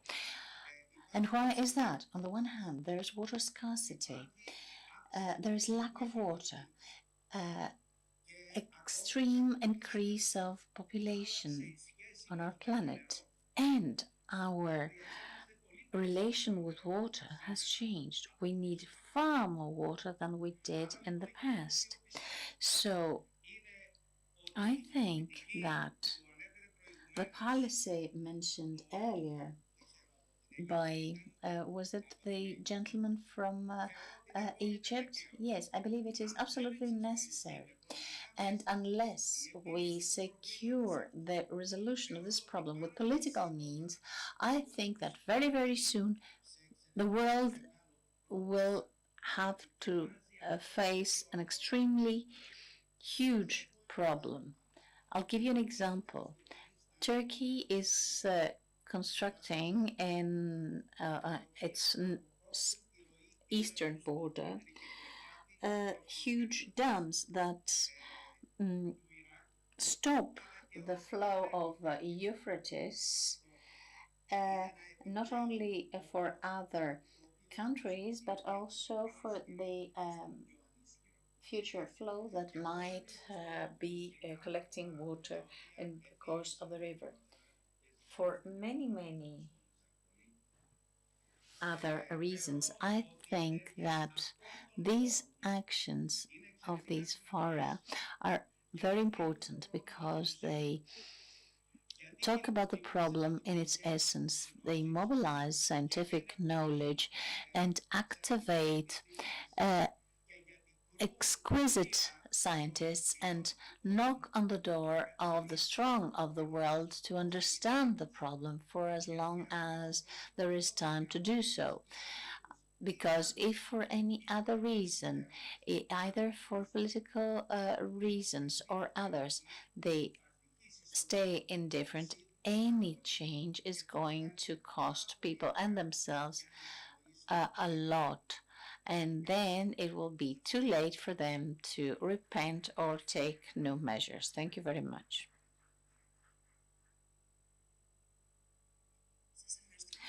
Thank you very much, Mr. Papakostas, for all what you talked about.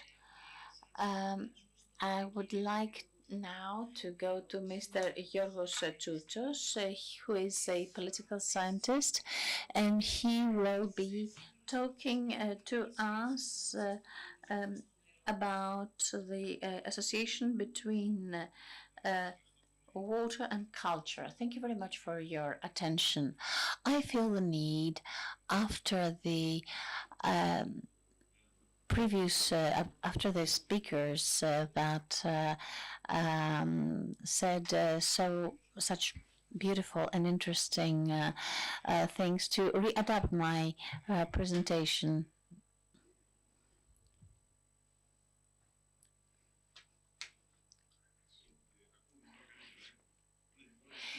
Now, I feel the need to adapt my speech to what was heard earlier. And of course, there are so many issues to talk about. First is the relation between culture, civilization, and water. I believe that the basic change that has taken place compared to the past is that through the illumination period and with the greater discoveries, people became enthusiastic with their achievements and the discovery of the world in which they lived. And this world was something that was not connected up to them until that point. In the past, water was part of human nature itself. So the relation to nature had to do with a relation to ourselves. So we had to be connected physically and psychologically. In addition, this is how we saw nature. This is why there was deification and so on and so forth. Another point was the necessity to have pure water, and this can be allegorically transferred to people. But after scientific discoveries, man is brought at the epicenter, at the forefront of the world, therefore becoming strong and master of themselves. So we had to reach the 80s and the 90s to talk about life quality. So all this accumulation of wealth and material goods and scientific knowledge did not make us any happier, because financial development was only associated with production and GDP, and we disregarded quality. All this has made us look for something that cannot be very easily formulated or depicted on a table or as a mathematical equation. So this had been expressed as the story with Narcissus that fell in love with himself and at the end drowned. So part of human is not does not have to do with quantity achievements, but let us not forget that more than 2% of people do not have access to clean water. We need to readopt the values of our civilization in order to deal with all the challenges and problems we have. We have to feel happy with less goods, less commodities, and attach particular attention to life quality. This is relatively recent in science, and very few economists, such as Samuel, only stress on this perception. Now, civilization is connected to preservation of natural resources. Of course, all this takes place along with the fulfillment of special or other material needs. And as previous speakers have already mentioned, the great kingdoms of Mesopotamia and Egypt were always close to water and rivers, but the way they dealt with had to do with a certain sanctity. And many times people felt that their lifestyle was not harmonized with some values, and then nature would get back at them.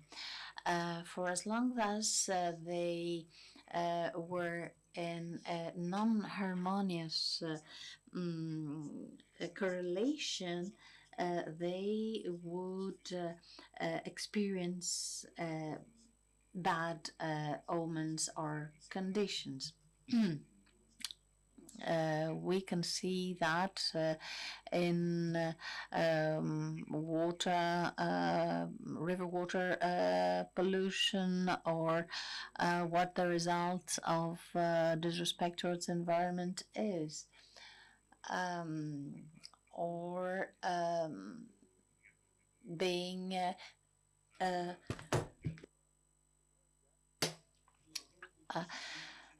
indifferent towards other people who do not respect this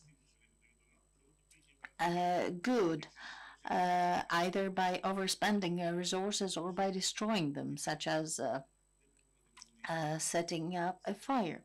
So it does not only have to do with respect of cultural heritage, but also behaving ourselves in our society. And as many other speakers said, we have to be civilized in order to respect all the resources that we have.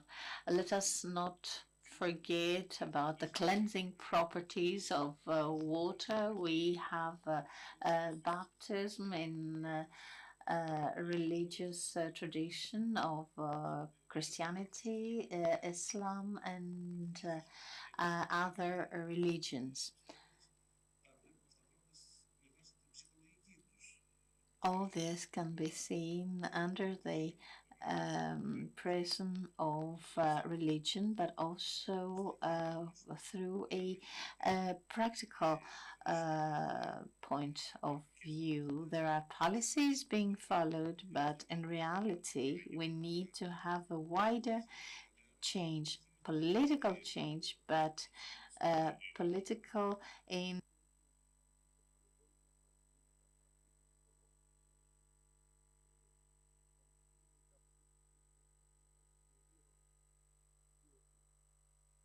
the past, but at practical level, political declarations are not enough. In order to implement a political decision, you have to be a philosopher, a physicist, an economist, a scientist, in order to have a balanced policy with respect to the environment. You have to have an interdisciplinary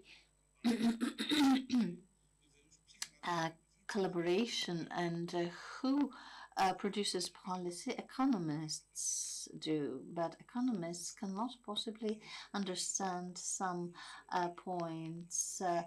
By definition, But what about historians or humanities scientists? They are useful because they can help everyone else see that not only financial knowledge is sufficient in order to get to political decisions. Of course, all this may sound as a fairy tale when we talk about politics. However, I deeply believe that we have to have a balanced mixture and have a true coexistence between the philosophers and those who make decisions. This was also stated by Plato. And when Plato said that politicians have to be philosophers, he only meant that the common good had to be chosen over the individual interest. So this can be transferred in the Christian Orthodox tradition as the way a saint saw himself, the society, and his relation to it.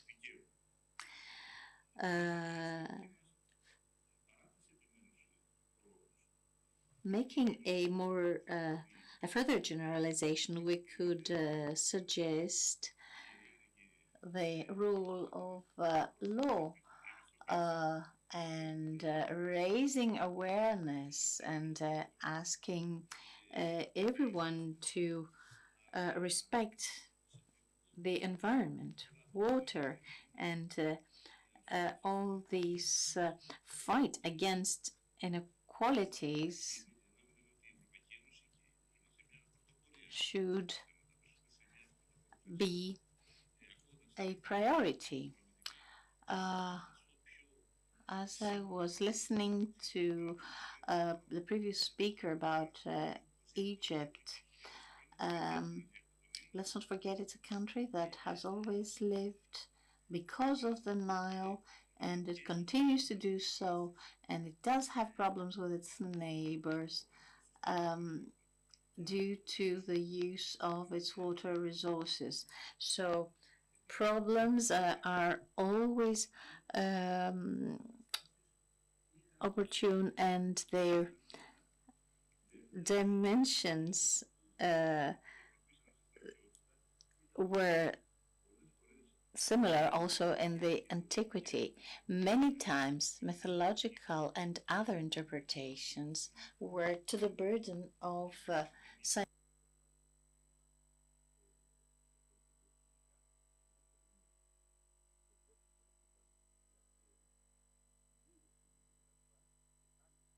They saw the flooding of the Nile. Some would attribute it to metaphysical causes.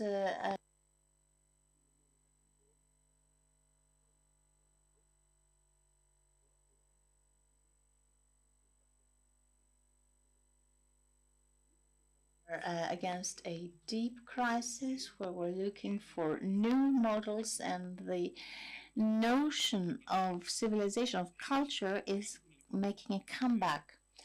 So we're calling people and societies to put together all the knowledge and wisdom that existed before the Industrial Revolution with the science that followed in order to reach that balance. So next to investors and the economists and the marketeers, we should add some new specialties, and we'll either have the bubble tower or we'll have good results as an outcome.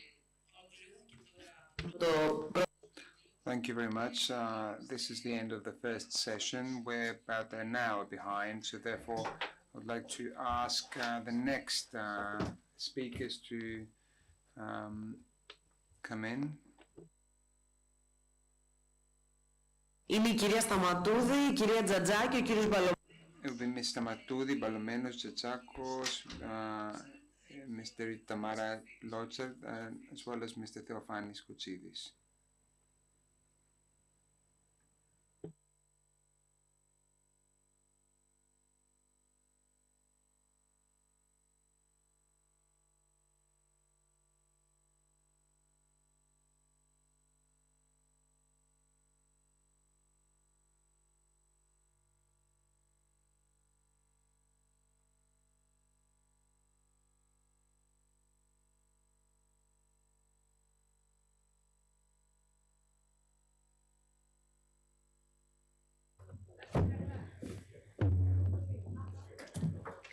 Όχι από εδώ.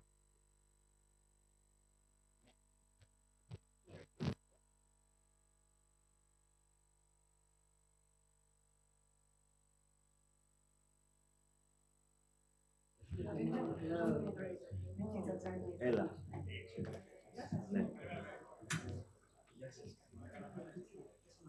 θα το...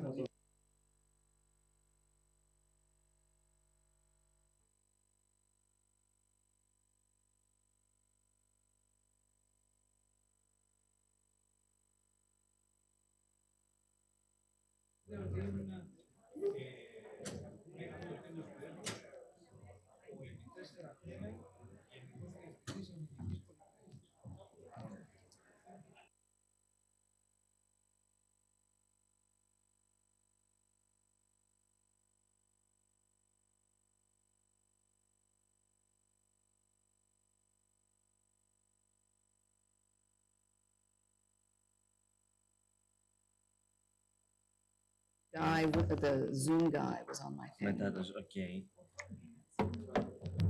Do you want to see if it just works?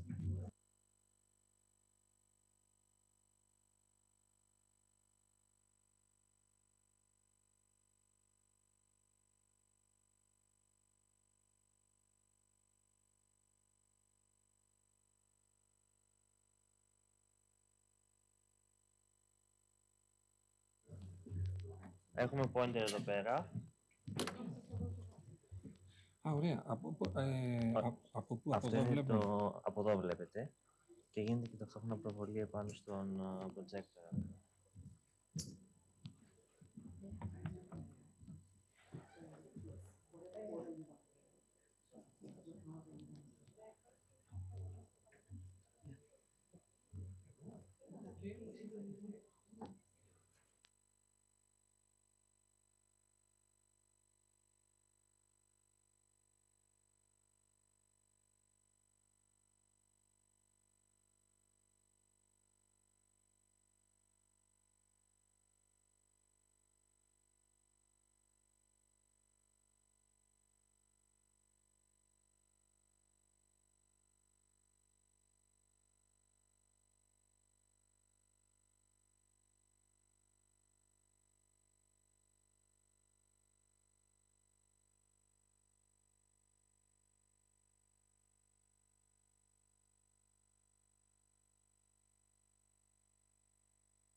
despite all these causes that we've seen, all these causes of conflict,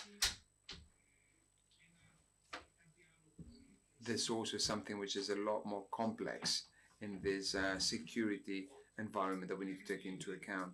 We're talking about a hybrid war. Nowadays we talk about hybrid war, and this means a combination of conventional and non-conventional means of war. In other words, a government or non-government player can use different tactics.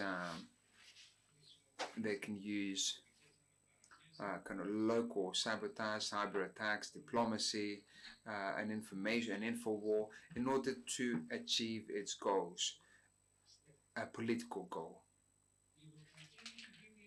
The European Union gives a very specific definition of hybrid war. We're talking about military and non-military operations.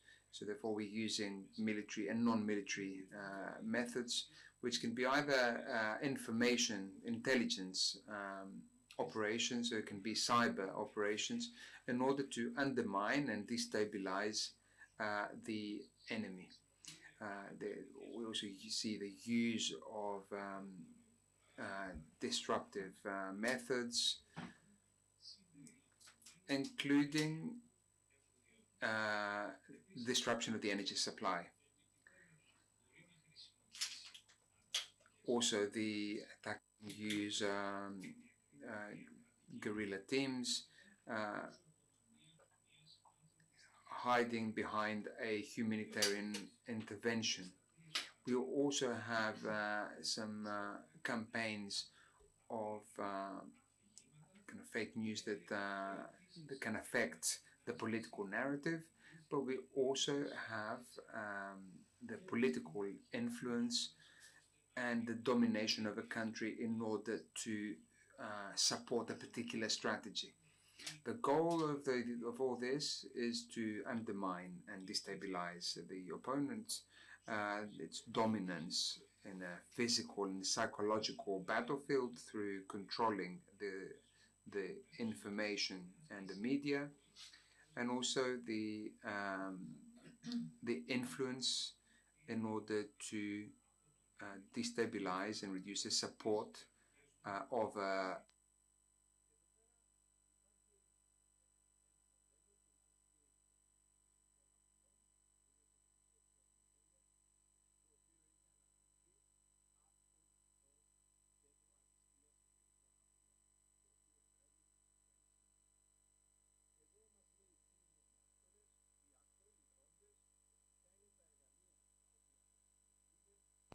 what are the tools, what are the domains, and the actions and the target. The very first tool that we see on the top of the list, it's physical operation and infrastructure. And what domain does he act on, which is infrastructure. So therefore, through a hybrid war, we can see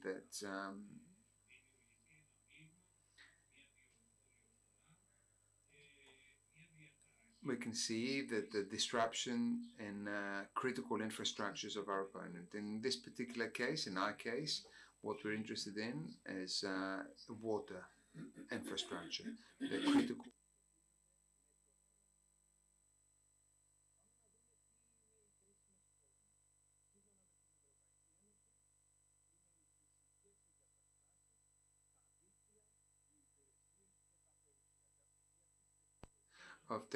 Of information technology, which, if they're disrupted or destroyed, will have serious implications on health, safety, protection, or the economic welfare of the citizens.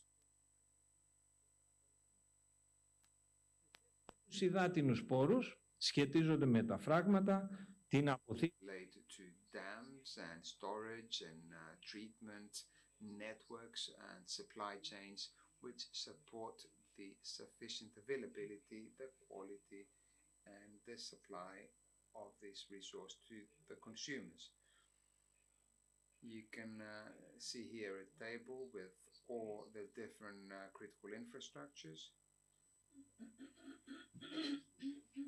Now, the significance of critical infrastructures is because they contribute to the welfare of a society, or a country, or a nation. They enable the good functioning of critical government operations towards the citizens and economic actors, and in many cases they also serve, they're used for defense and security purposes. They need to be maintained in the right way because there are threats, and within that hybrid framework, these threats are of a hybrid nature, which basically means that the hybrid actor is trying to find the vulnerable points of infrastructure so that they can disrupt these infrastructures. So there's an interconnection between all these critical infrastructures. So therefore, any vulnerabilities and failures can also affect other infrastructures.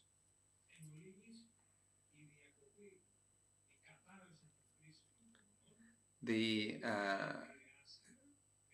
disruption of critical infrastructures can affect not only the vital operations of a country, it can also affect the security and defense of a country. And so therefore, it's particularly important for the defense of a country. What is also important to note here is that if we have a collapse or a disruption of critical water infrastructures, this can also have an effect on other countries.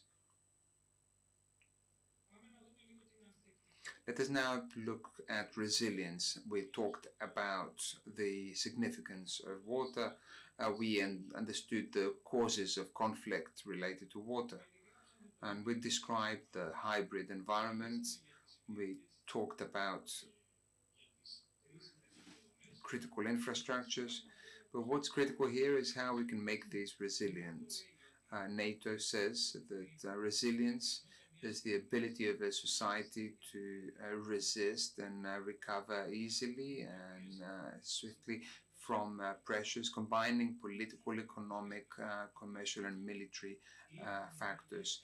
The US talks about the ability to adapt and changing conditions through resilience and fast recovery from those disruptions. And France talks about the willingness and the ability of a country to be able to resist the impact of a great attack or disaster, and then be able to reinstate its ability in order to be able to function and to function properly.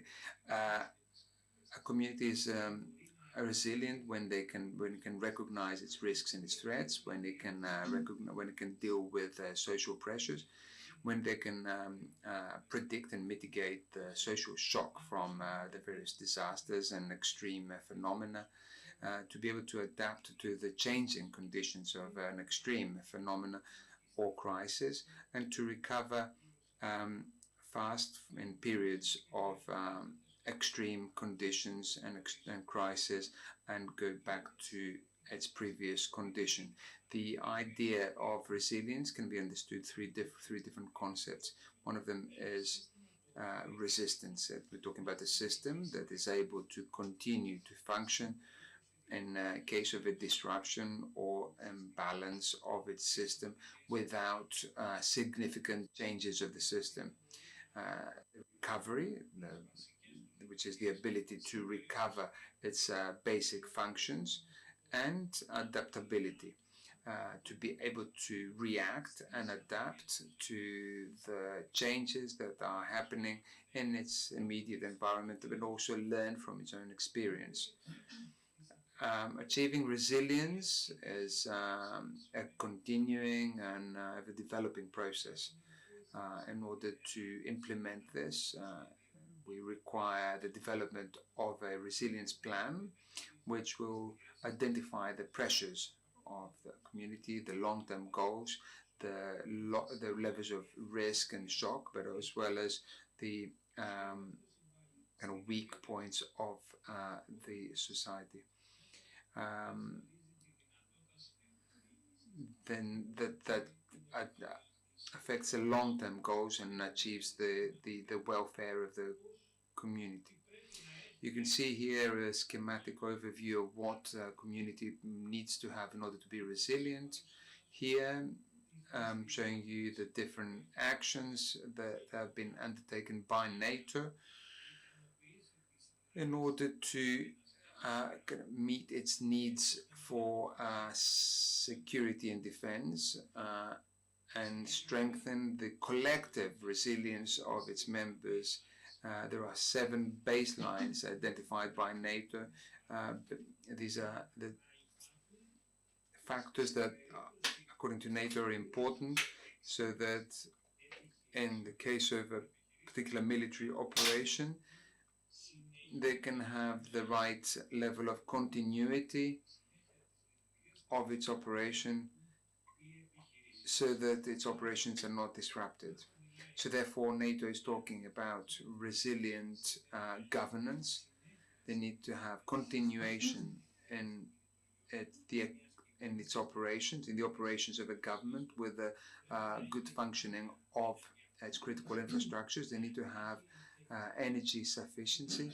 They need to have resilience in terms of the mass transfer of populations, the resilience in infrastructures, in water infrastructures, and the continuation of food supply. We also want resilience on a health level, also communications, telecommunications,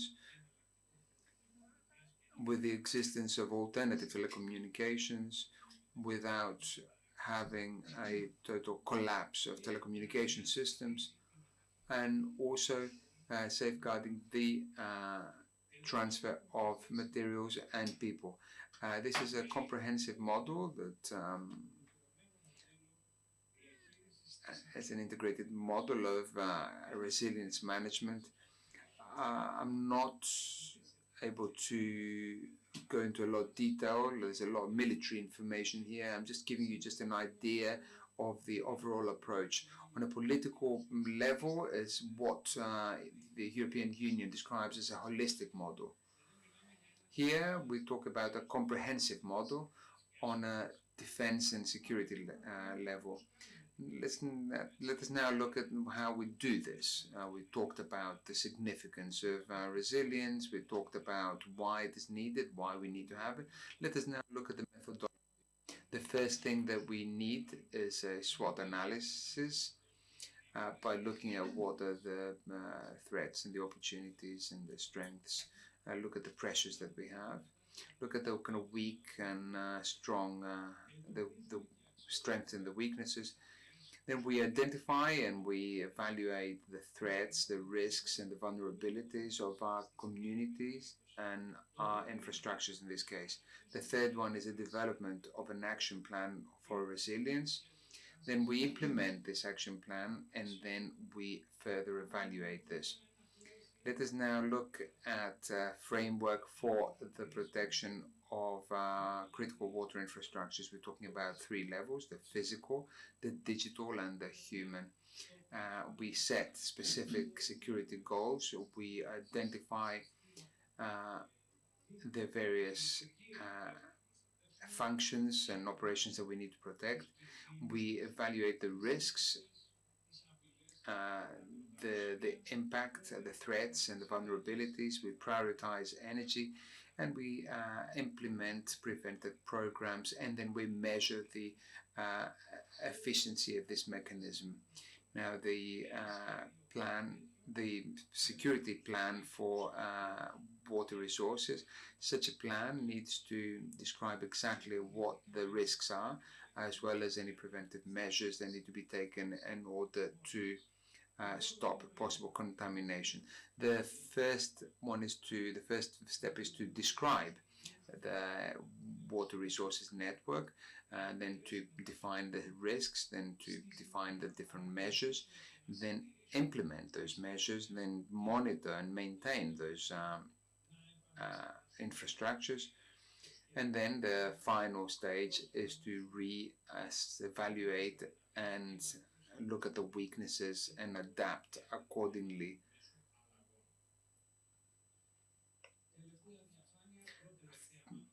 Second to last slide. So I can see that we're already behind time. This is a list of the different methods of strengthening resilience for water resources, which have to do with the adaptation of innovative methods for the management of water and diversification of water resources. This is particularly important. It's very important to have diversified water resources. This is what's happening with energy in Greece. And Greece is a country that has diversified energy sources. We're not dependent only on one energy source. The same thing needs to be done with water. Also surplus water resources and alternative supply chain systems, sufficient levels of operational supplies and water reservoirs, and control of physical measures through surveillance cameras and detection systems and cameras, anything that has to do with security. An improvement of digital infrastructures and strengthening of the cybersecurity measures, a development of contingency plans and for dealing with natural disasters, and as well as the activation and participation of society. It's what we describe as community engagement. We want to have the highest possible engagement of the community, as well as the active participation of the key stakeholders. And finally, our conclusion: in order to achieve resilience in water resources, we require a holistic approach, the involvement of the society, a continuous risk assessment,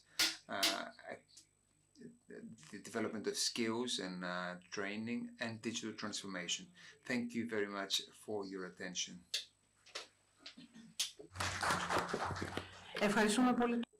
Thank you very much, Dr. Ballomenos. Could I please ask, since we're already behind time, is there any way that I could actually have some questions so that I can leave, because we're already a couple of hours behind? Unfortunately, we can't. We need to move on to the next speaker. So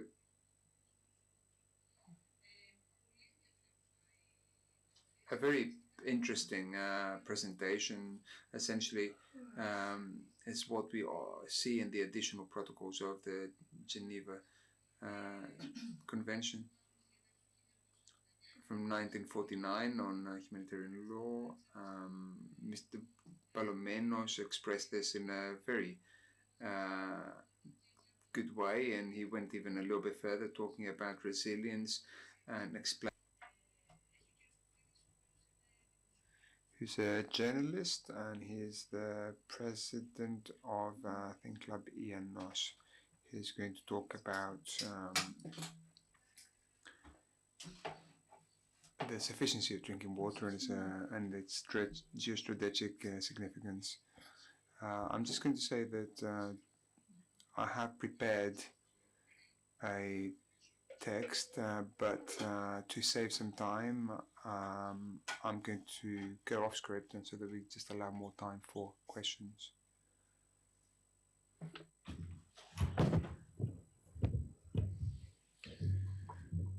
Κυρία Πρόεδρε, κύριε Διευθυντά, φίλες και φίλοι, κυρίες. Ladies and gentlemen, dear organizers, as a journalist, but also as a president of IANOS Think Club, I'm always interested in the interconnections. I'm interested in the questions. I'm interested in the different stimuli that connect the different issues, since I'm not an academic in geostrategic issues, and this is why in my intervention I'm just going to attempt to give some ideas that might help in the discussion.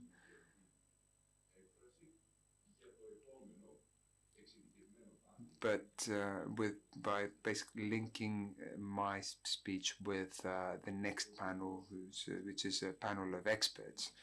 The title of my presentation is the sufficiency of drinking water as a fundamental pillar of geostrategic interests in a wider neighborhood. And why are we talking about a wider neighborhood?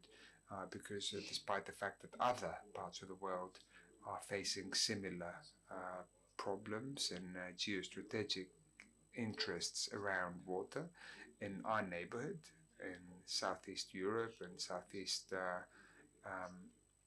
Mediterranean, but the wider Mediterranean, we have the phenomena of water scarcity, problems with water supply, but also the right level of communication within Europe in order to deal with this very important issue.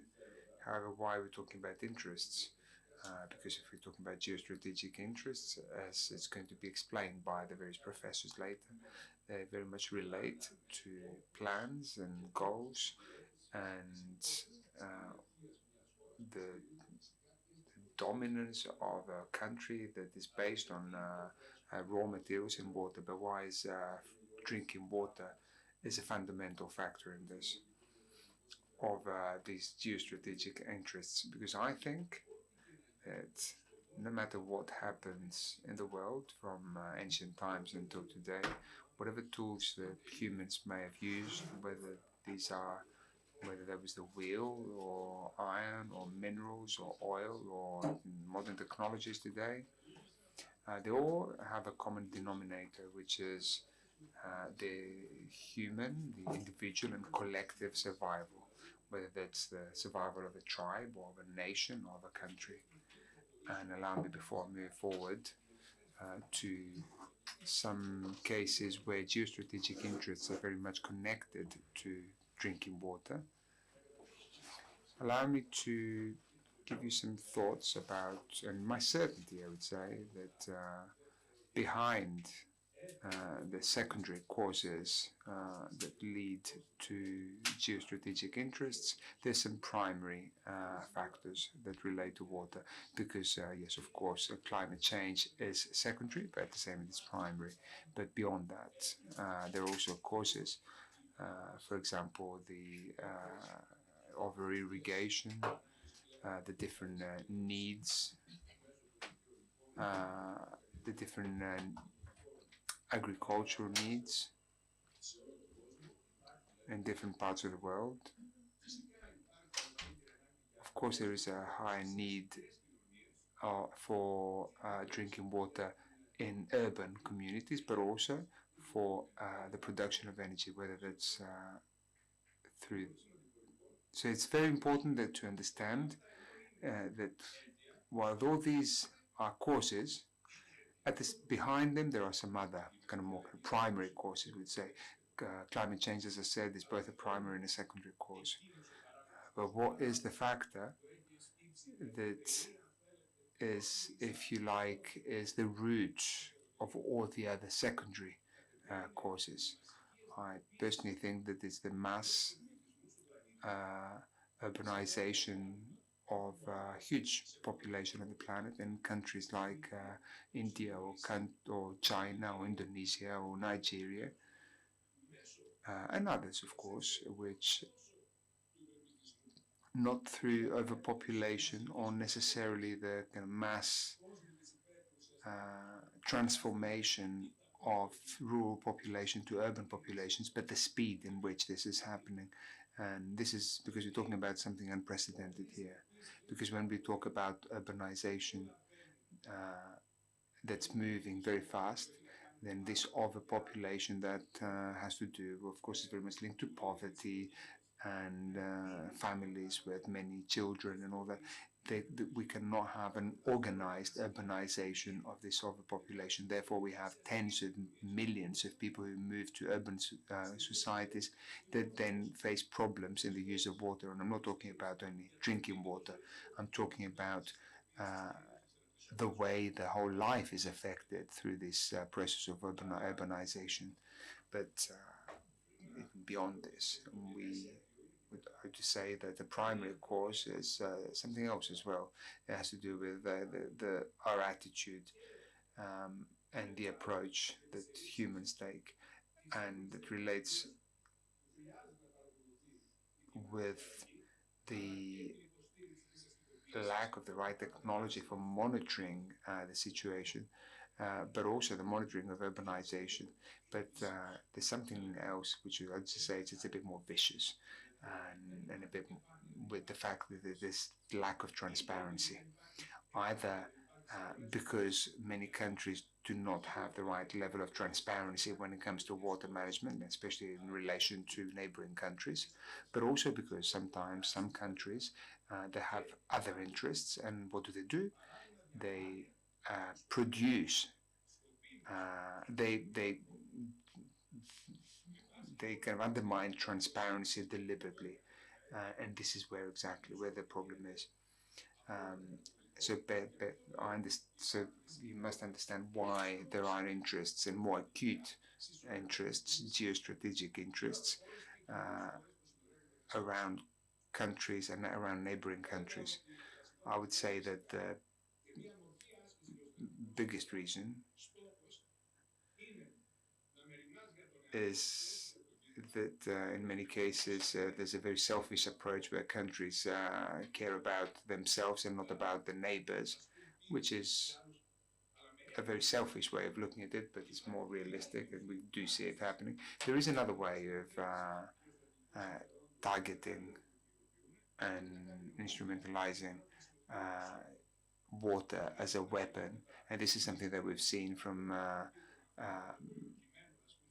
kind of ancient times, with poisoning wells or cutting water of cities under siege. But there's also another form which unfortunately doesn't belong to the past, and it's something that we're seeing still today.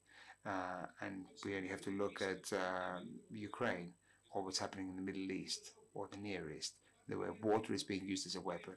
And there is another form which is related to water, but not on a primary level, but it's used as a pressure through the different competing interests. In other words, trying to force a neighbor to give something else in exchange. In some cases, for example, we have countries that build big dams, some others create artificial reservoirs, or they overuse aquifers.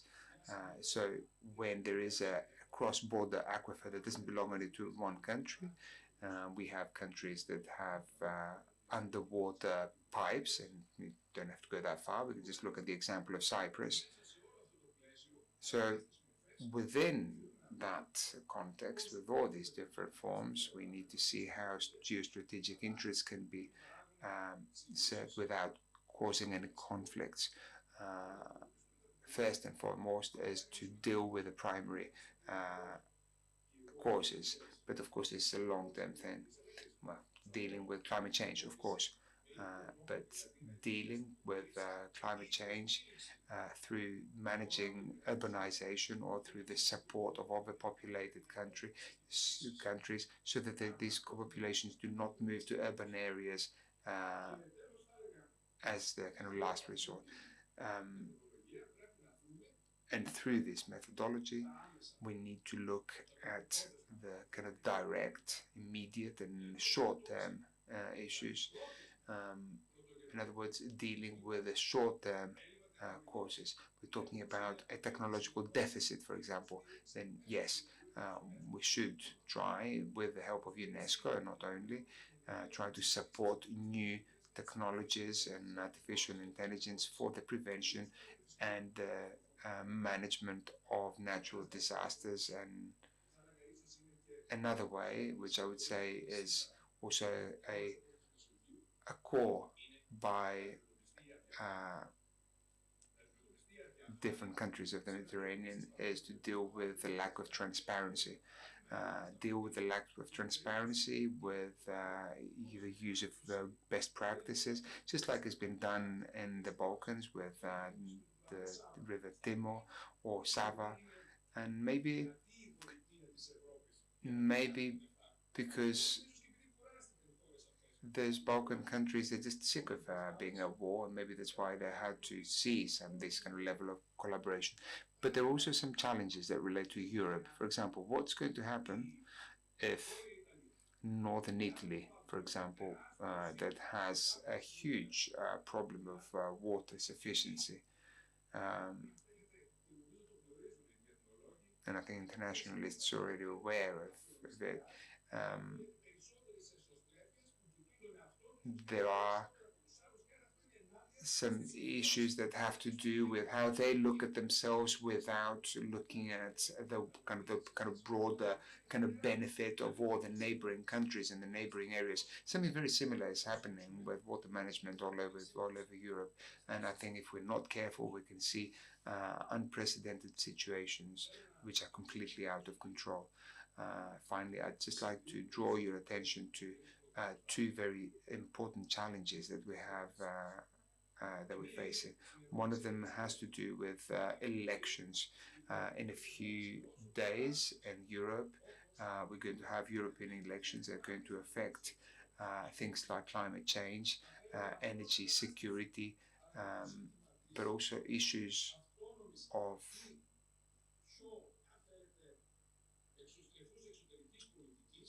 more kind of autonomous or extroverted foreign policy in the European Union. If to all these factors we add the problems of water, imagine the countries that have slightly kind of more conservative or kind of less extroverted approaches. Imagine if these become strong in the European Parliament. Imagine if we have an extreme right force within the European Union and the European Parliament. Imagine the impact that may have when it comes to water and the role that it can play in the future for Europe. And of course, the second one has to do with the second factor has to do with the US. I believe that if we have protectionism and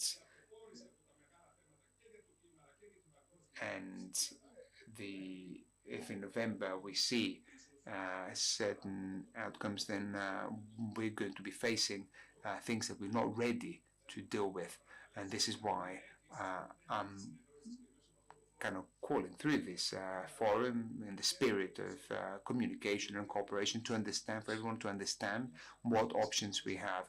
Either one option would be to have a good communication, understand what the rules of engagement are, or face one of the biggest problems that is threatening the humankind. It's the fear of dangers and the fears of risks to human life. Because if we've been talking about human dignity, then we might have to talk about human survival. I'm hoping that it's not fear that would prevail, but logic. Thank you very much for your attention. Ευχαριστούμε κύριε Κοφίδη για την πολύ ζωντανή σας παρουσίαση. Thank you very much for your very lively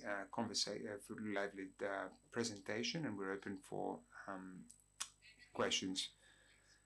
The speaker is off the mic and we cannot hear the question. Thank you very much for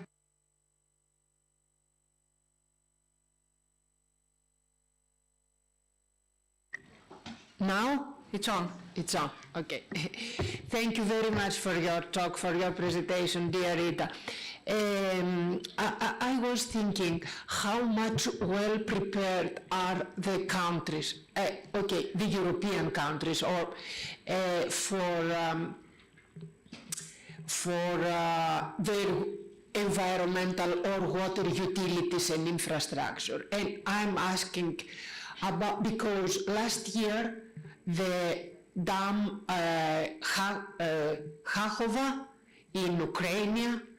The largest dam has been destroyed completely after the invasion.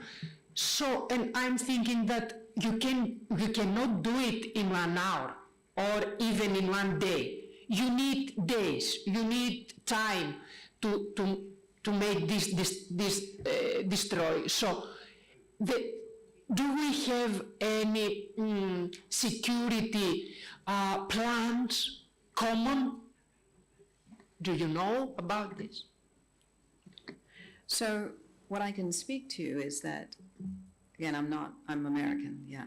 But yes, yeah. But NATO, for example, which is a military alliance, has added environmental issues to its agenda and has had that for some time.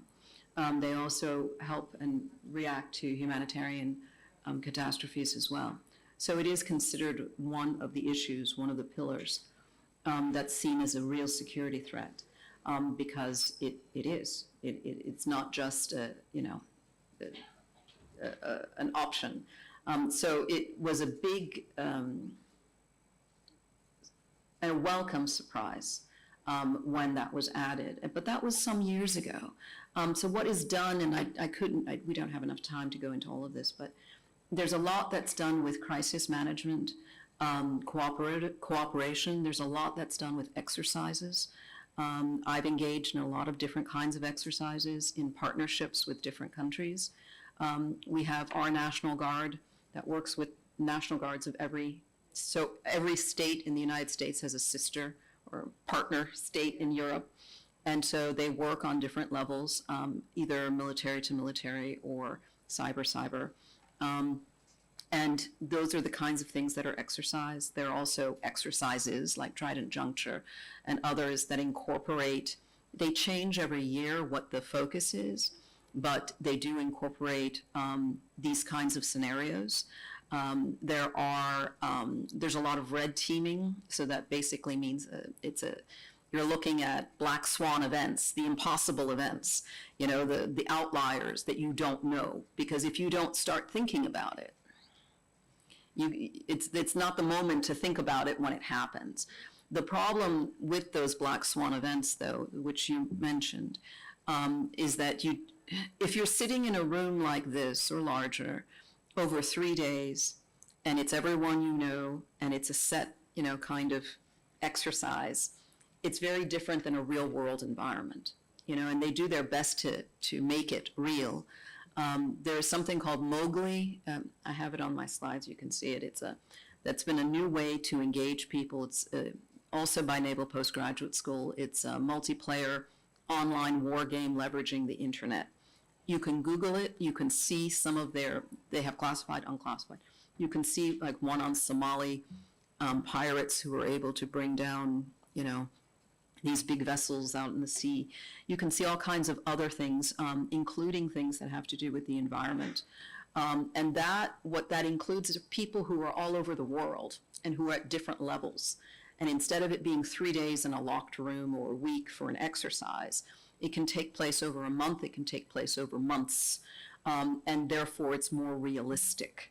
And people can access it on their phone or on a tablet or on their laptop. And you get senior commanders, you get NGOs, you get students, you get all kinds of people. Whereas the exercises, which are very good because you do need the military and NGOs and humanitarian responders engaged, it doesn't usually include everyday civilians, right? So there are ways to mitigate that have been done, but there are efforts. Yeah. Στο σημείο αυτό, δυστυχώς δεν... At this point, I'm afraid we don't have any more time for other questions. We need to welcome the next panel, but you can actually save your questions you can keep your questions for at the end. I'd like to thank everyone, and especially our speakers. If it's a very short intervention, yes, please do go ahead. The comment is off the mic. I would just like to add, as also mentioned by Mr. Kofidis, that the problem The problem is also the human factor that's contributed greatly to this. And I'd just like to say that there's going to be a huge shortage of water in the Mediterranean in a few waters, and I haven't heard anything about the human factor in this. We talk about, golf courses, for example. The US used to be the next problem, and now we see everything being shifted from the US to Europe. The use of swimming pools, and we see all the different holiday villas with swimming pools. They're just right next to the sea, and they just have swimming pools. Isn't that something that is important? Because we're talking about huge amounts of water, and especially when you talk about golf courses and swimming pools. Thank you very much. I would like to thank all the speakers and all of you for the time. Then there is a roundtable discussion.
I hope you will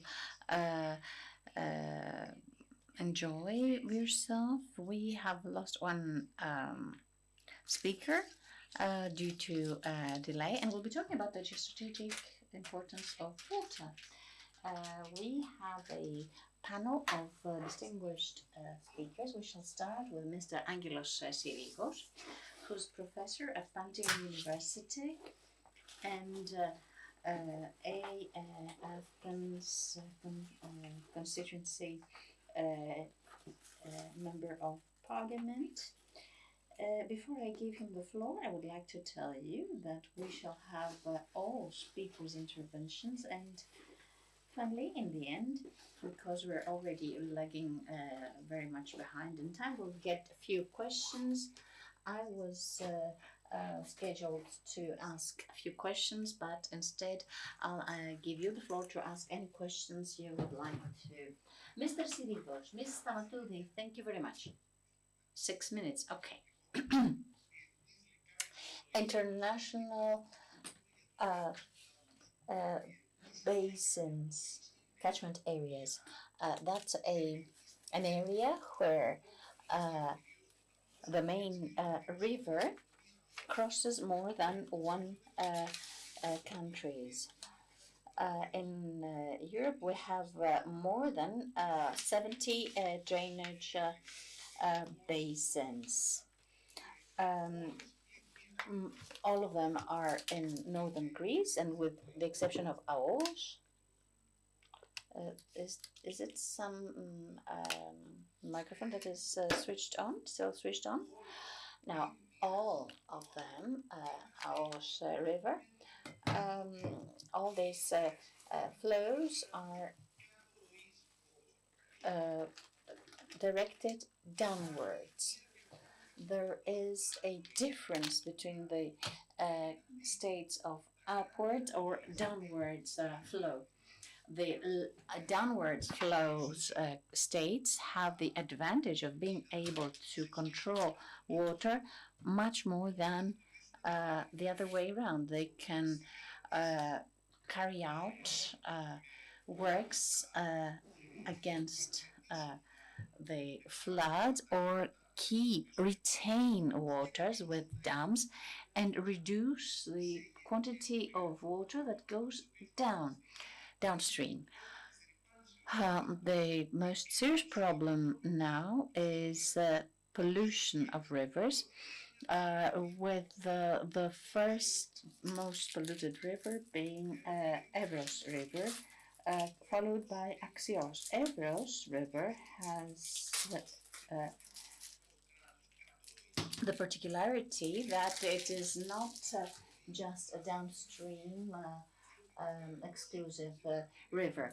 Evros, at a very large part of it, is the frontier, the natural frontier between two states. We should clarify the fact that in the 20s there were great disagreements until the year 1925. So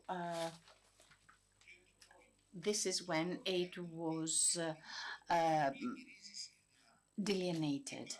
The problem is that because the river floods a lot, the terrain moves, and terrain that was in the past inside the river, it has now become dry land, and some other areas have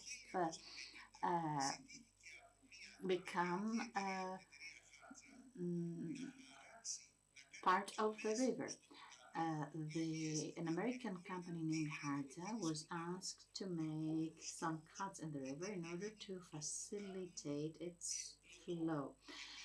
We wanted to have it turned into a navigable river because its difference upstream and downstream in terms of depth was relatively small.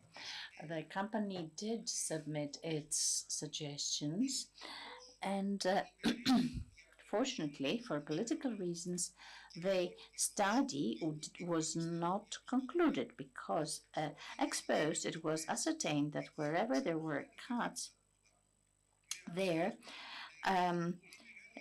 the speed was increased, and therefore erosion was very quick. This meant that all the islets would be destroyed. Second, the frequent flooding phenomena. This is due to the lack of very close collaboration. We share this river, Ardas and Evros River, Greece, Bulgaria, and Turkey.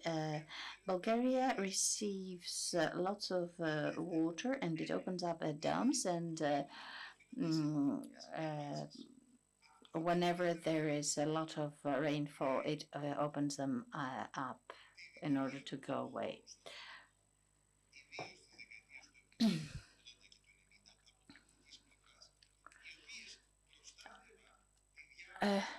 Now,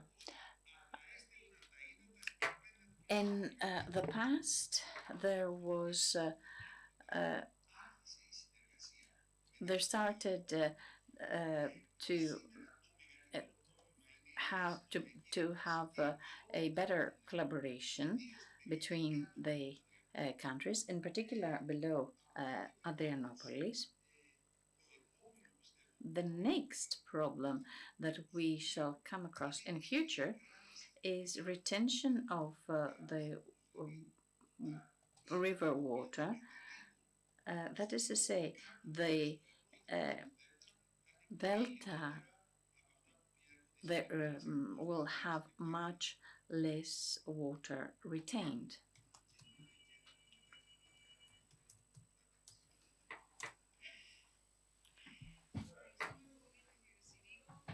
Thank you very much, Mr. Sirigos. We carry on with the International Affairs professor of Pantheon University.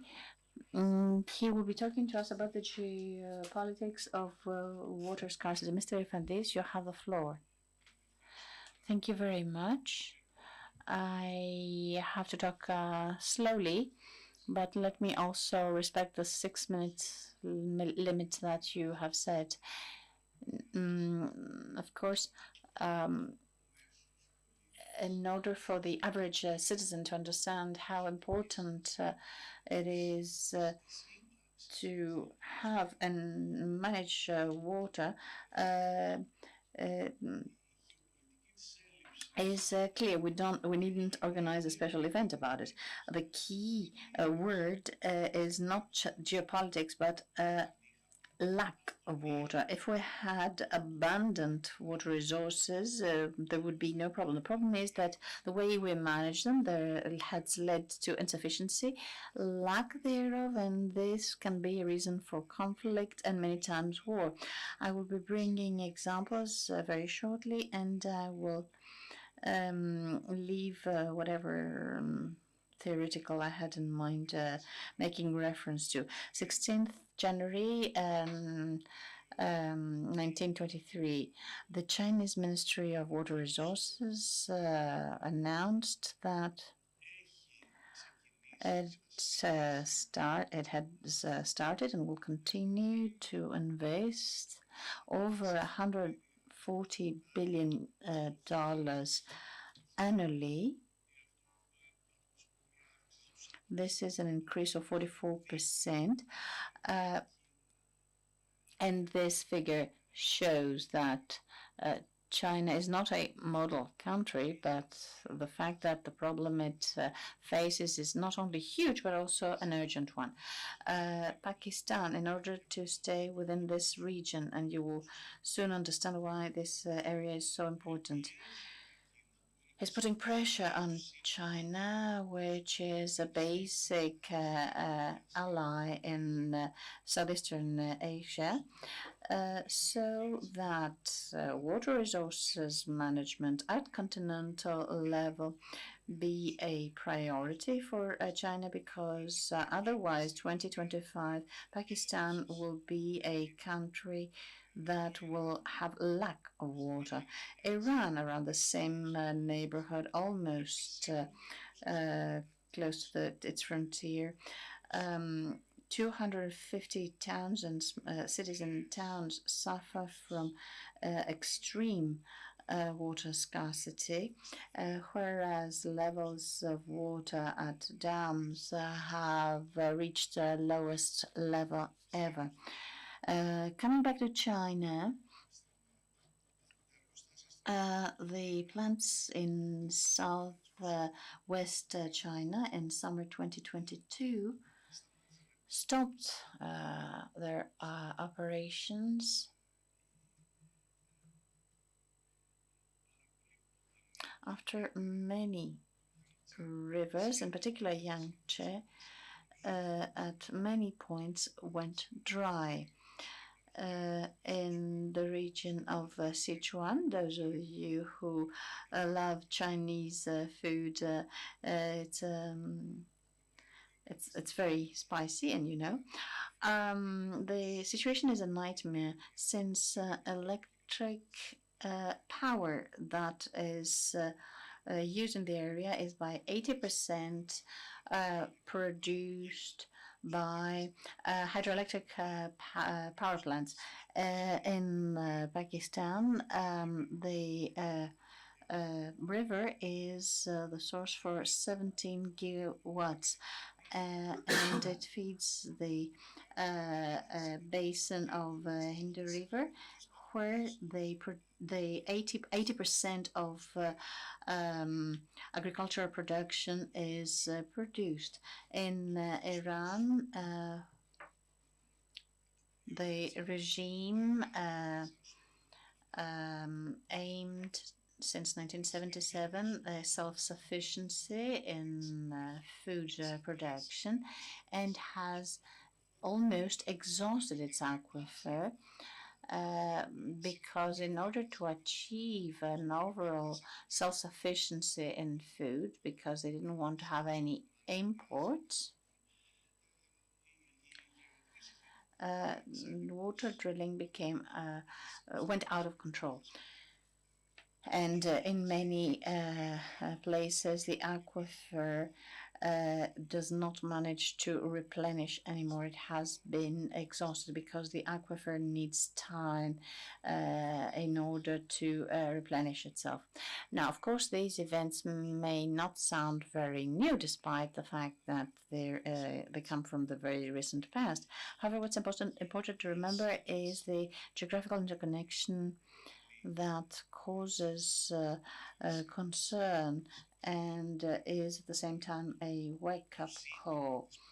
The issue of stable and secure supply of water is vital. When the levels are lowered, governments can become extremely aggressive and look for solutions that are not the proper ones.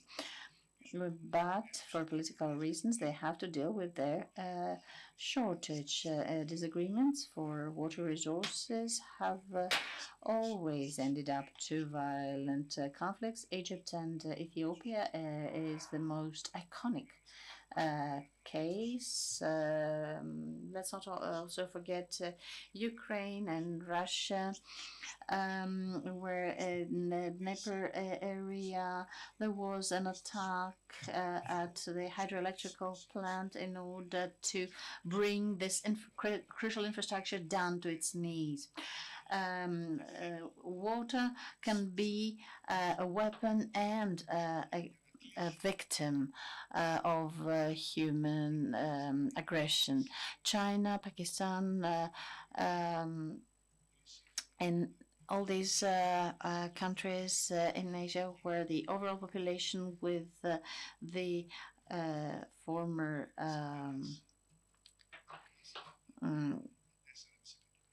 with the overall area will exceed 4 billion. So lack of water in one or of these countries, China, Pakistan, and Iran, is going to have huge consequences in what we call wider Middle East, and in particular China. One could very well understand what it means in the post-pandemic Chinese economy that has not yet recovered, what such a problem might bring.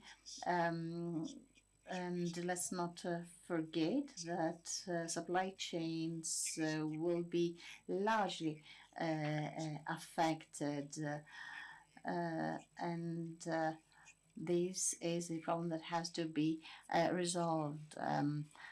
Let us not forget that the lowest levels in Rhine River, despite the fact that in Europe we are by far the best in water management, in particular in Northern Europe, but the lowest Rhine level has set the alarm regarding navigation of the river. In 2022, federal government of the United States had to reduce the supply of water in western and Midwest states due to scarcity of water.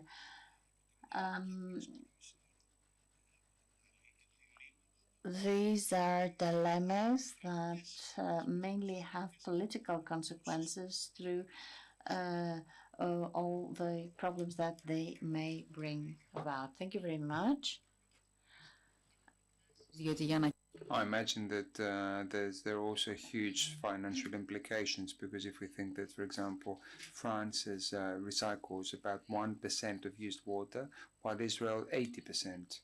So we're going to now move to Professor Dimitris Triandafylou, also a professor at Pantheon University, and also a program director at the Institute of Public Relations. Mr. Triandafylou, before coming back to Greece in 2023, he was a professor at the Kadir Has University in Istanbul, and he's going to talk about the importance of seas as a stage for conflict and cooperation.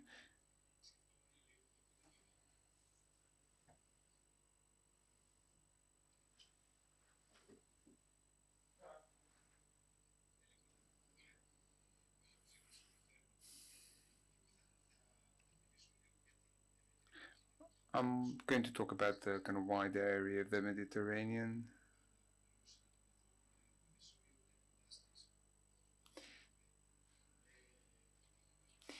We've seen how Istanbul is the crossroads of different civilizations, and where geography and economy play an important role.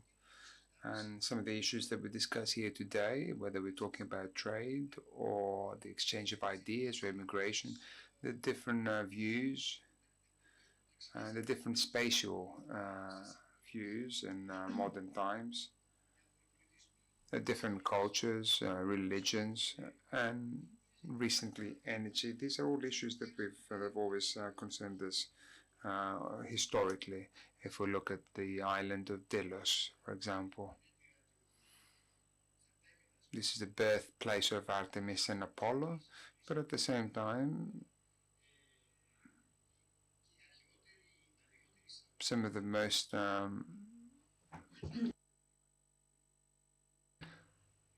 they're one of the oldest synagogues in the world.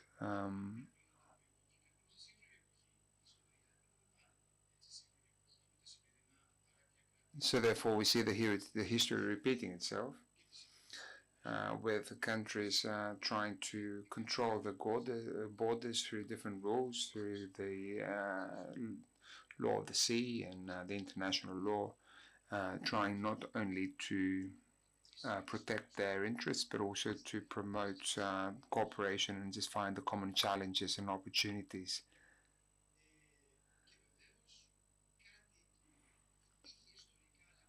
But also something that we've seen also historically, but it's a more apparent now, is that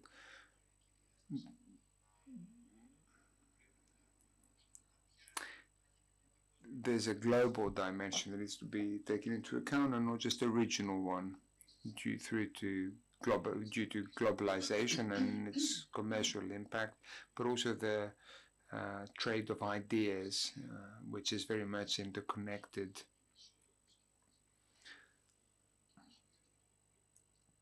And the way and the relationship between Eastern Mediterranean and the rest of the world.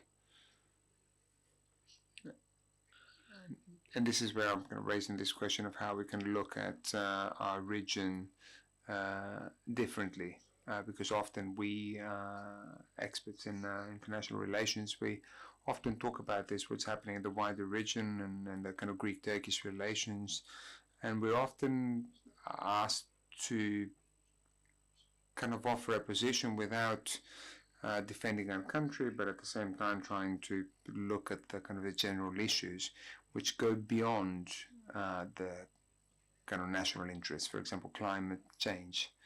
And since we're talking about water resources, we know that a city that is greatly affected by climate change is Alexandria in Egypt, for example.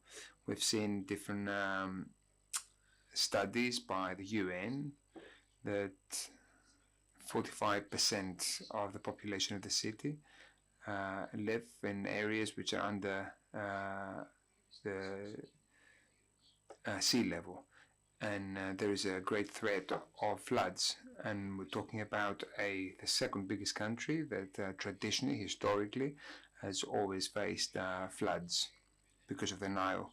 There are also studies that have been made that if the sea level goes up by half a meter, it's going to affect 67% of the population of the city, which means 66% of the industrial sector, 76% of the services sector, and of course that would mean that 1.5 million people will essentially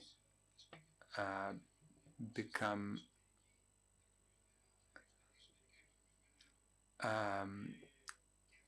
they will just have to kind of leave their homes. So that with a rough calculation, that means that more than 195,000 jobs will be lost.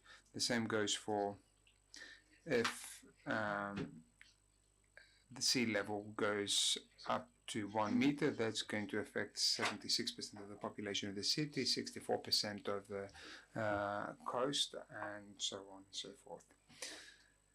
And we know very well that the issues faced by Alexandria are issues that are faced by many different areas in this shared space of the Mediterranean, despite the fact of the different differences that we have when it comes to the kind of borders. And the question is whether it can be a space for cooperation. For example, maybe we talk about climatic governance and how we can approach the different issues together. And I'm saying this because at the same time, and I mentioned the issue of immigration, is that I believe that we have a very short-sighted approach. So we have billions in Tunisia, billions in Turkey, billions in Egypt, which the approach might be, from a political perspective, the right one, but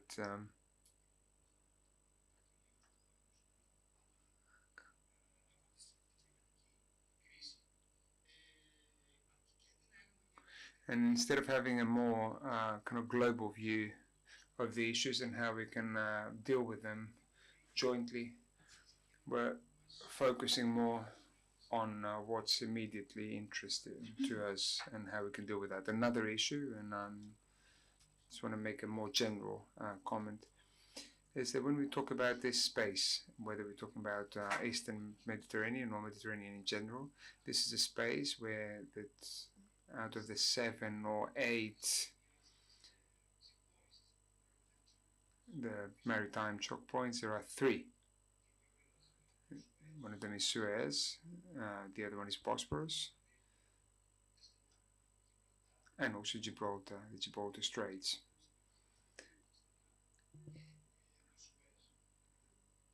And in our kind of immediate vicinity, we have the Straits and Suez.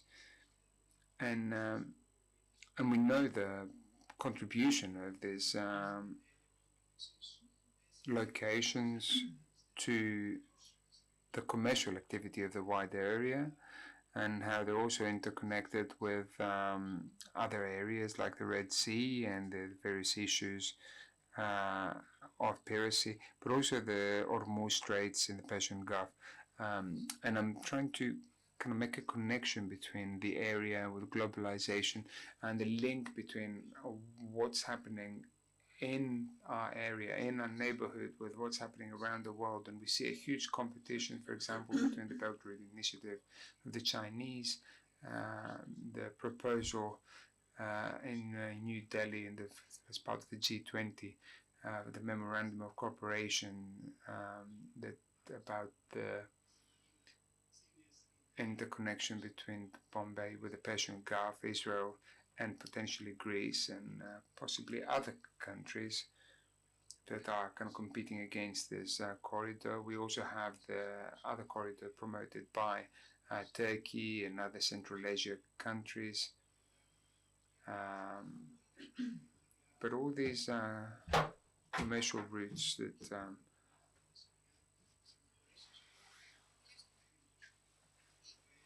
we see that both in Suez, IMEC is going to be a kind of something that was just kind of an alternative Suez, but also the problems with the straits that we have in the Bosphorus, and how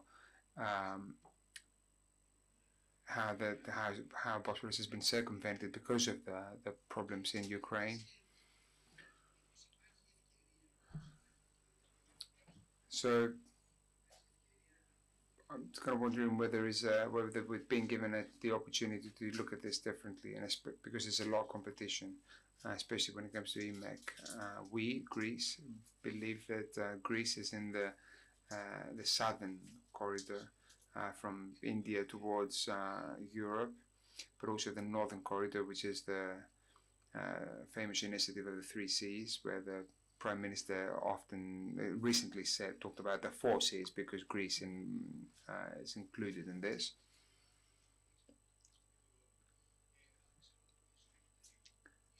But at the same time, we know that Italy and Spain and France, they want to have a share of this. They're all members of G20, and they have a huge influence on how these corridors are going to be formed. And maybe there should be a different kind of strategy, because often we talk about conflicts and we don't talk about cooperation. Maybe there should be a strategy of open seas, free and open seas,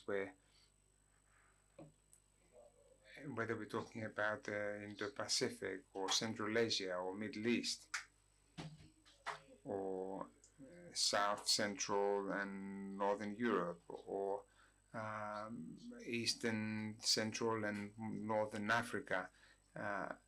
Maybe there is some space for all countries, depending on, of course, on their abilities, to develop their abilities and use their abilities, and that will give a good push for foreign investment as a driver for change, because it's the sea, it's the water that can help this. And of course the issue is, what would be the building blocks that could help with such model, because we see some developments in the area. There's just one thought. My thought, that is something that it's been going through my mind for a long time, and I'd like to find more time to develop that further, because I've spent a lot of time on doing research on the Black Sea as a political scientist. And in the Black Sea, we know that since 1972 there is an organization. Okay, it was formed as an organization later on, but there was an initiative since 1972 which still exists, despite the fact that the 13 member states of that organization, they don't have any diplomatic relations between them, apart from the issues, the conflict between Russia and Ukraine, but there's also Armenia and Azerbaijan that don't have any diplomatic relations, and Turkey with other countries. But despite all that, this organization that stresses the importance of economic development and cooperation, it has 17 working groups. And again, the different themes are particularly important, because we have the cooperation with coastal countries, and not only coastal, because Armenia and Azerbaijan are not coastal nations. And there, those working groups, maybe they could possibly,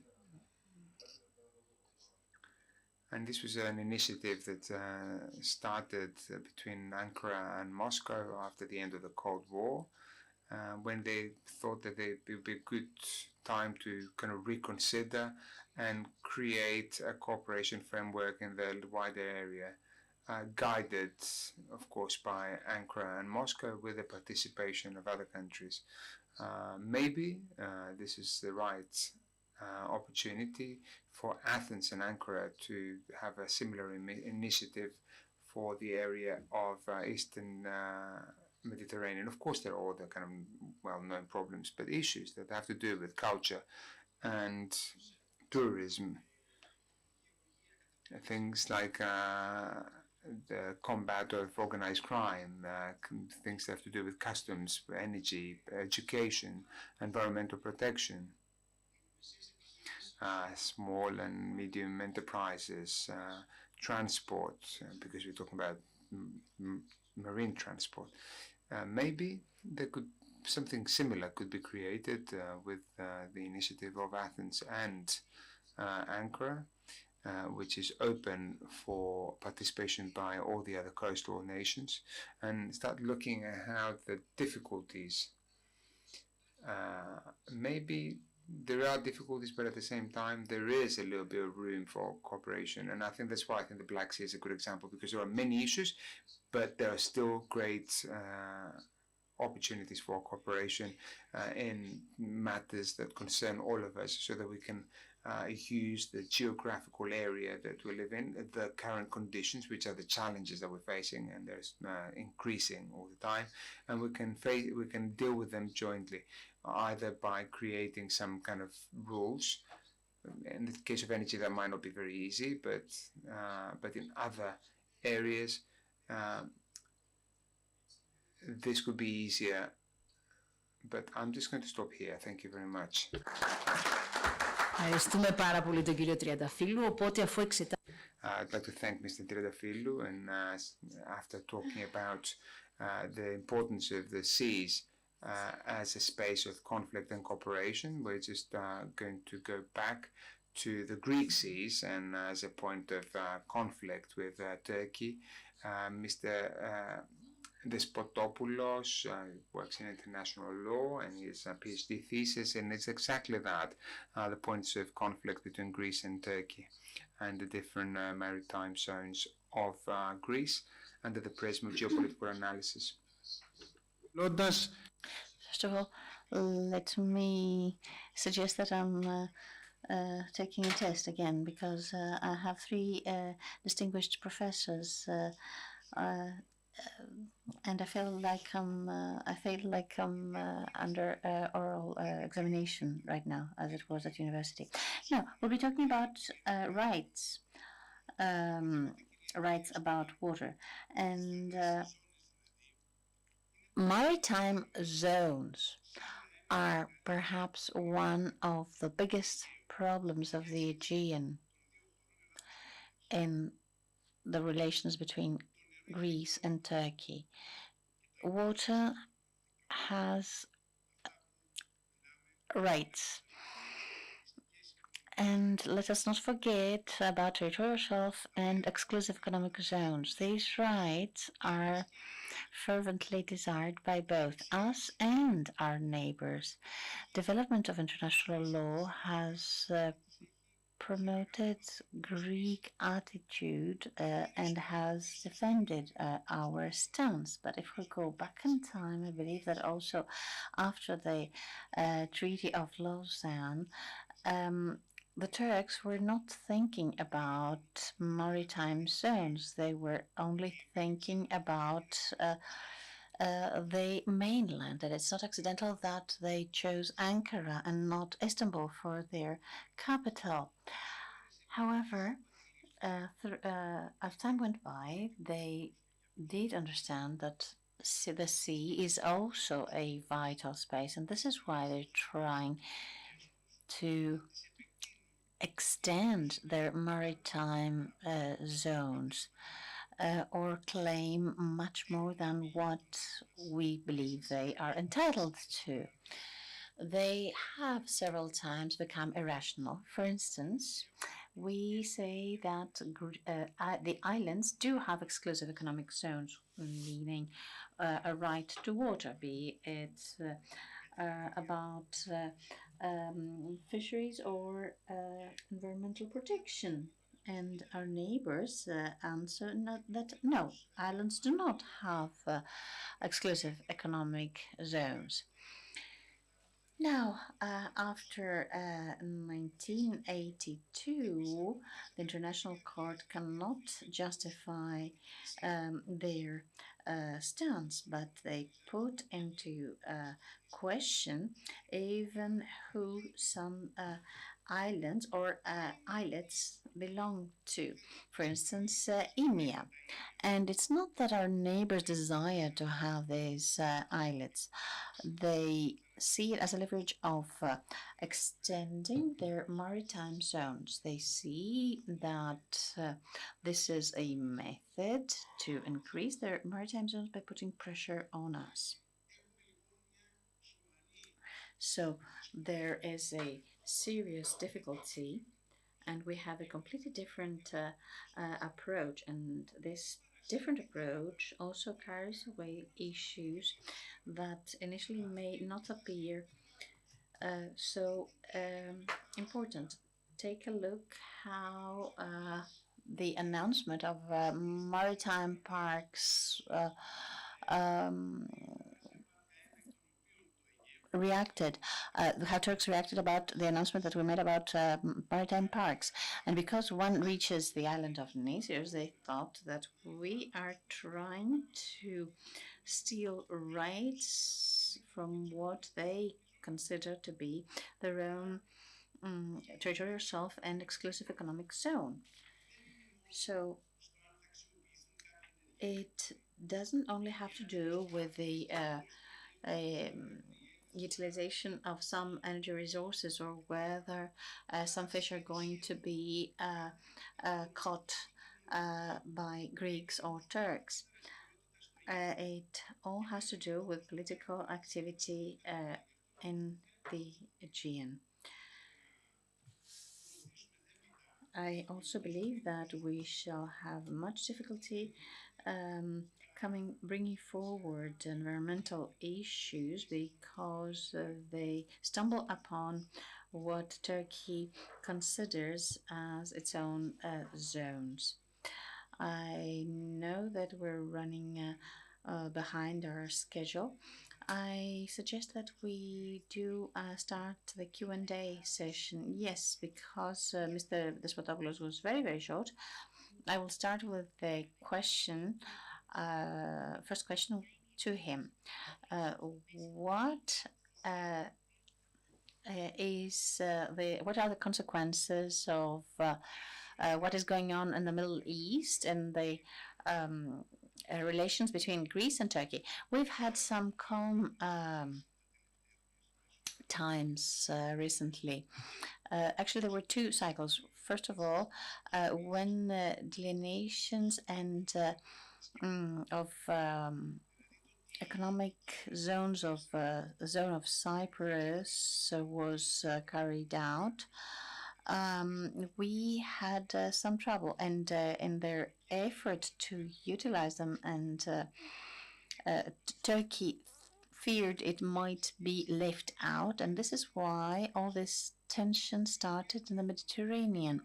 This culminated with illegal drilling of Turkey in Cyprus, and it ended to Oruç Reis being in the Mediterranean. This brought us closer to conflict conditions, and for as long as collaboration in the Mediterranean was going on, and between Egypt, Israel, Cyprus, and Greece. However, there is currently another parameter, the Gaza Strip war parameter, which inevitably brings Israel at a country that has to put a few issues aside, issues that have to do with energy.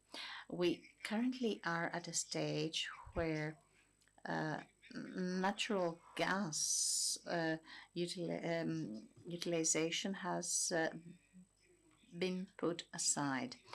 This was also a parameter which, along other issues, has contributed to bringing a period of calm with Turkey. Because what led to tension in the Mediterranean have been underscored. Thank you very much. We'll remember this for further Q&A with our attendants. Mr. Ridafili, what are the main geostrategic challenges connected with water management in our wider area?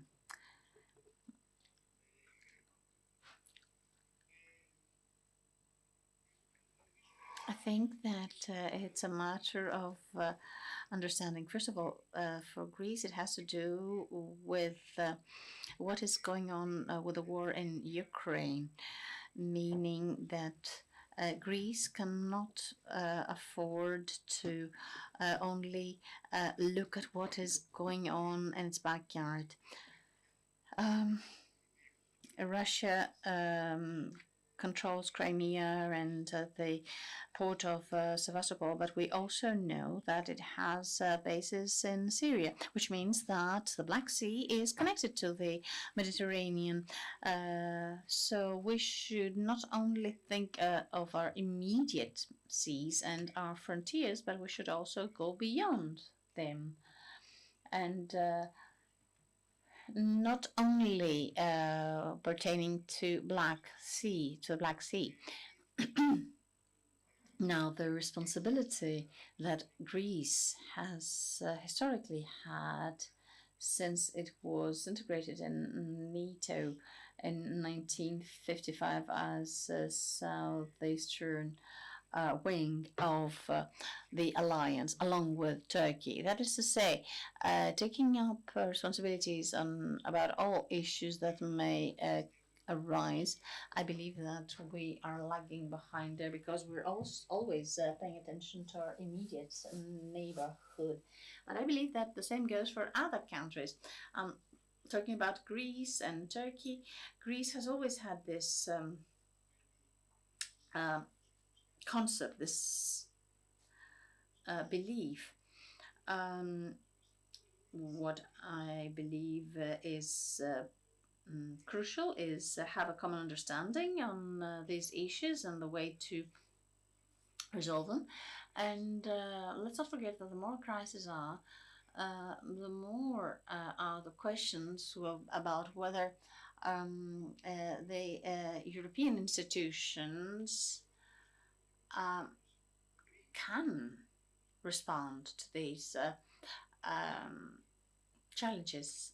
Let's remember that very recently the French president recently wondered whether Europe will be able to cope with the challenges it faces.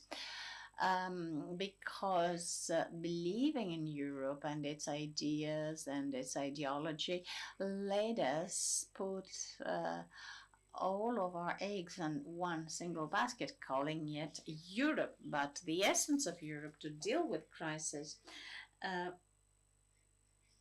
will always be there.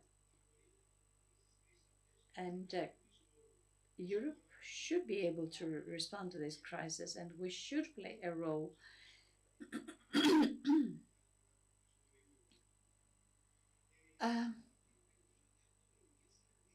I therefore believe that this is a common understanding of the problems and the way to answer to them. Let's leave our area and move a little bit further. I know that Mr. Ifadis has dealt with the issue. What about China? How does it handle the water resources around Tibet? Now, this is within the core of regional geopolitics for years, and it is one of the most basic problems, or rather one of the basic problems is the control of water resources of the Tibetan Plateau that feeds the Tibetan rivers. There's a series of dams in the area, and China is in a position to store water or differentiate the supply towards the south, thus blackmailing.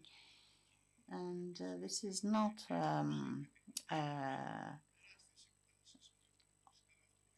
overstressed.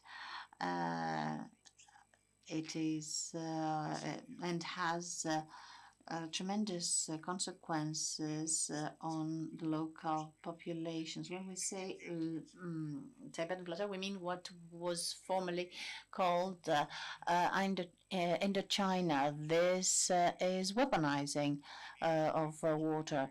For instance, it recently reduced the flow to Mekong by 50%. The reason being maintenance works. In Cambodia, Laos, Thailand, and Myanmar, thousands of people were affected. Now, those of us who have visited the area know that they are mainly fishermen and farmers, and they heavily depend on the level of water and river transport. So this is also this is not the first time China is doing this, and whereas it has signed up an agreement with the Mekong Regional Authority that has to do with water management of Indochina, and although China has the possibility, obligation to provide the necessary data regarding water flow from north to south,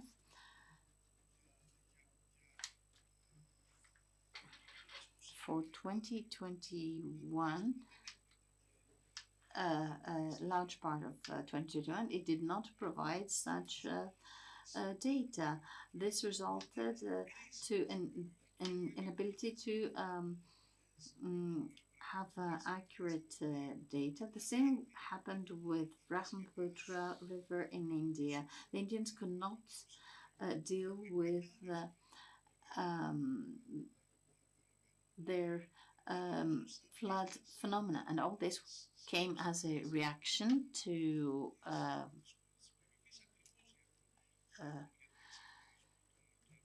agreements that were made between the United States and other countries in the area.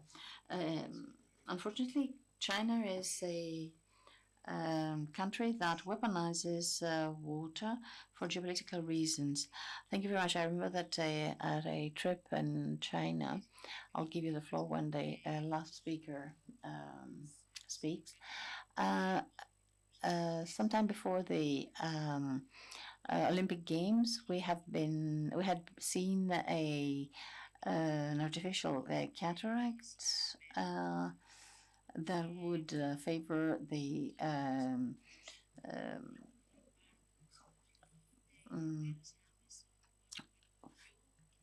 vegetation around an area, and we asked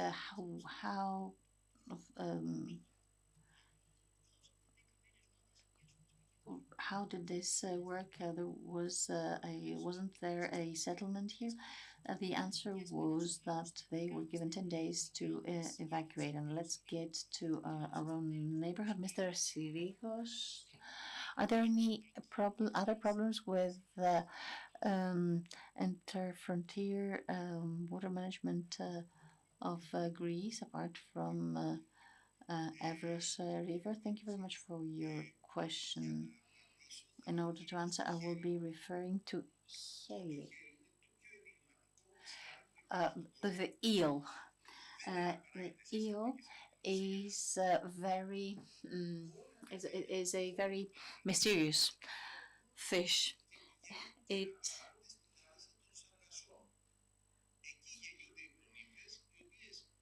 has its own way to migrate in order to reproduce.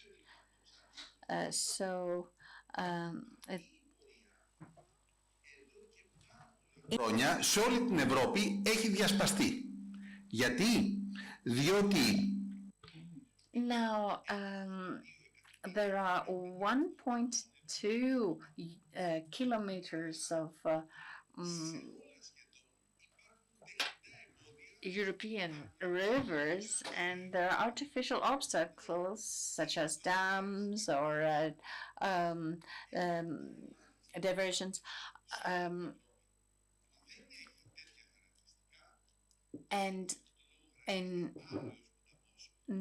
there is one river that does not have these features, meaning that it flows unobstructedly. This is Aous River. It's only a river that has its sources in Greece and is a free flow, with the exception of the dam of Aous. The rest of it flows freely. So with a series of decisions that were made by both Greece and Albania, and was concluded in November 2023, there were measures taken that would not allow for any further dams to this river. And the reason why I'm mentioning this is as the Albanian-Greek relations are at their lowest possible due to the arrest of Mr. Belleris, the elected Kimara mayor that has been imprisoned. At least there was some common understanding between the two countries, and a joint park will be created. Answer off the microphone.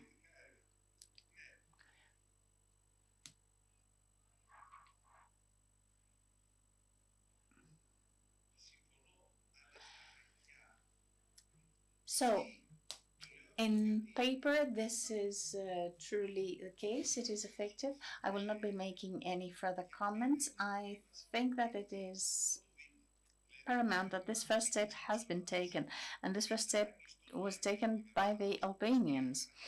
In the end of 2023, we characterized our park as free. The next step is to define it as a joint park of Wild River. But this means that there has to be a joint control of this river.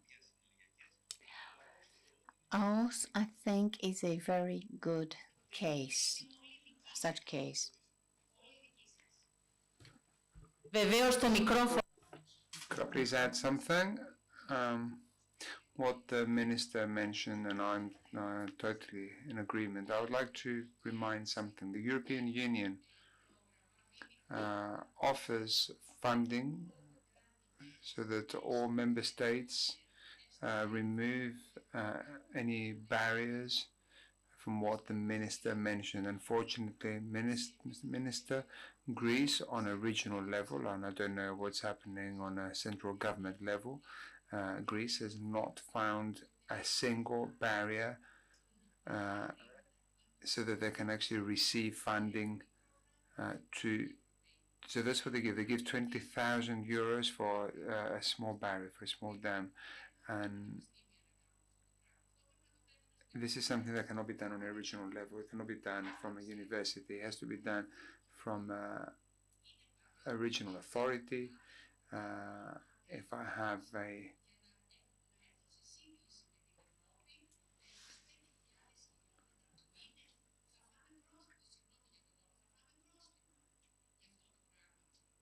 we're going to have to pay huge fines for this, and I'm saying that because you're working, you're dealing with that area, and this is something that has to be understood. We have to adopt the EU policy on this.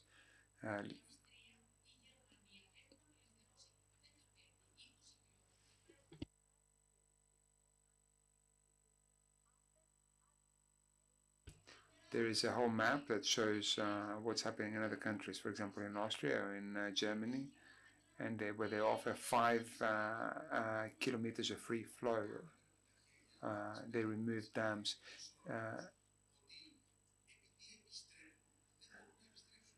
And I mentioned the problem with salmon and with eel because they cannot go back, because they go back to lay their eggs, because they can just go back to where they were before And this is why we have a decrease in the population of all these species that swim upstream.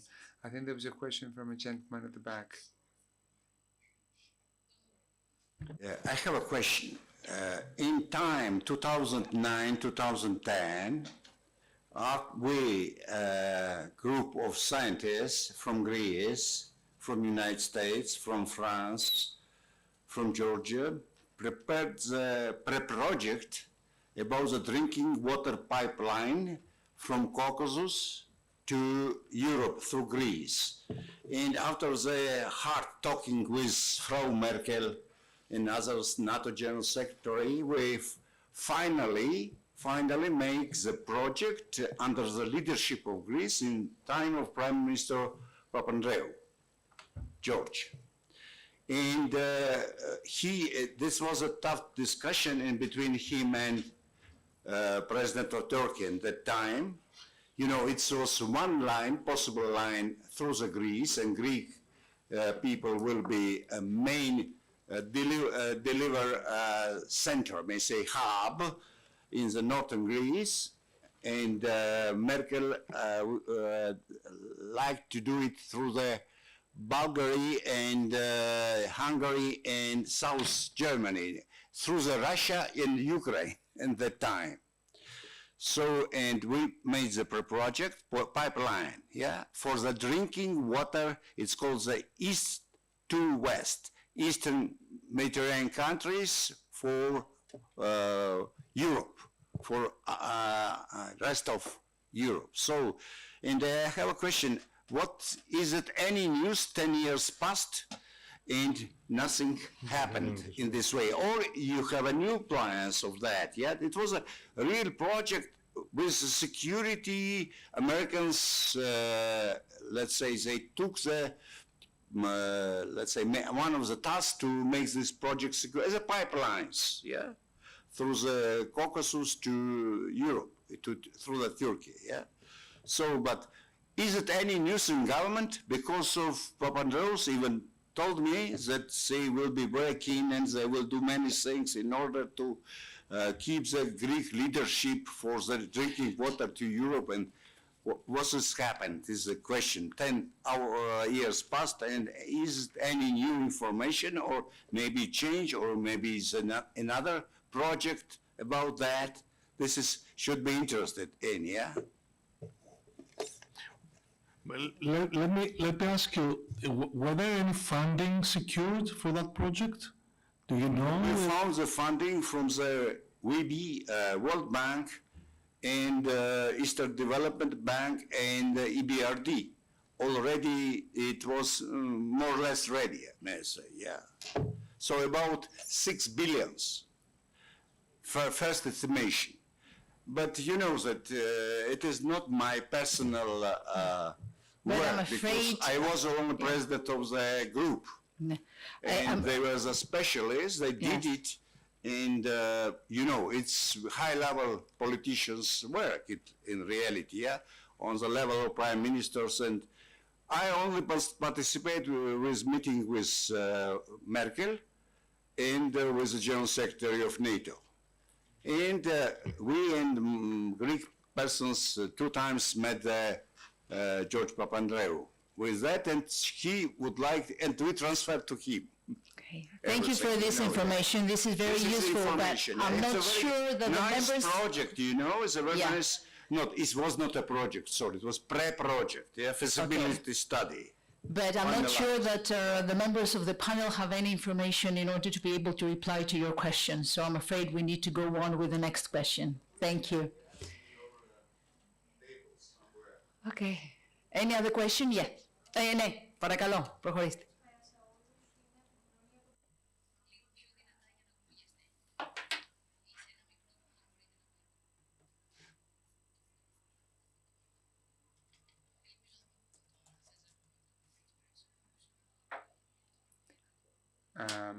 I come from the civil society, and I'd just like to raise a question about something that I've been hearing a lot about political and geopolitical positions. However, we haven't heard anything about the human factor. The problem with the water is the overpopulation of humans. So therefore, we haven't heard anything about how we can deal with humans and how we can convince humans to manage water. Are there any rules? Of course, these rules cannot be on a global level. Whether we have different rules in Europe, we have different rules in Africa, different in the US. So the issue is that we need to start from education and children and start from an early age how to manage water. And I think this is the only way that we can actually find a solution. There is no other way. This is a very interesting question and the observation that you just made, but I'm afraid that the subject of this panel is the strategy and geopolitics. So therefore, these particular speakers. No, but this is something that does need to be heard. I do apologize because I just arrived late. That's exactly what I was going to say. If you look at the program, there were other panels that talked about that, but I'm afraid this last panel has a different subject.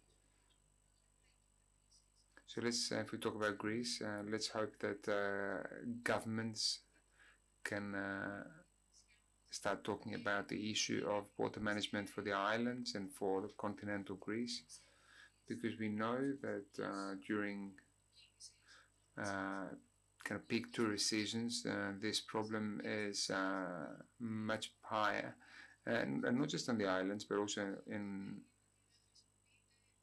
Greece. And remember that a long time ago, even the Hilton Hotel was talking about conservation of water. Allow us to continue with geopolitical issues. Are there any issues of this panel that you'd like to ask any questions on? About the Turkey-Libya treaty, what can we do about that?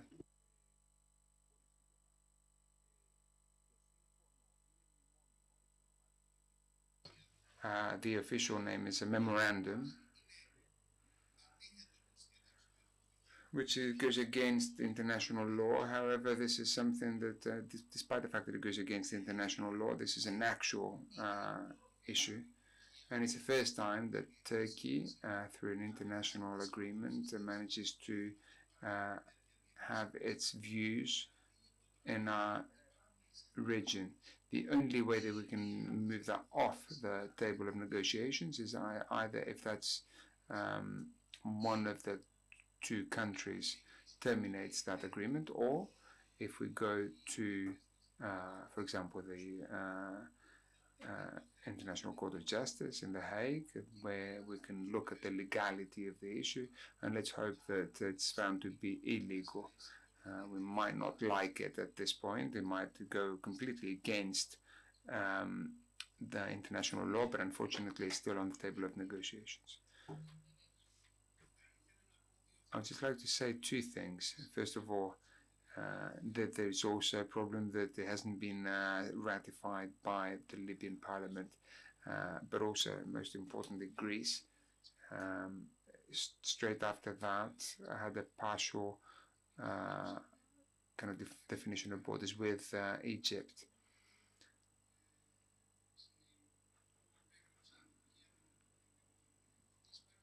And it covers a lot of what this memorandum is covered. Also, there's something about the Gaza Strip. Turkey was very close back in 2021 to signing an agreement with Hamas. One final question.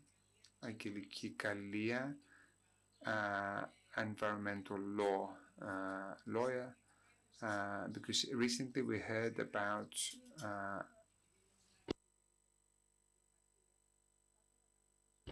I would just like to ask the panel what we can hear, what we can expect about the kind of the blue homeland that we've heard from Turkey.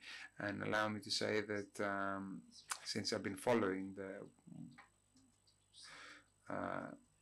the everything that's been said in the forum, and let me allow me to explain to the lady who asked the question that she can find the answer to her question about the human factor in the minutes of this conference.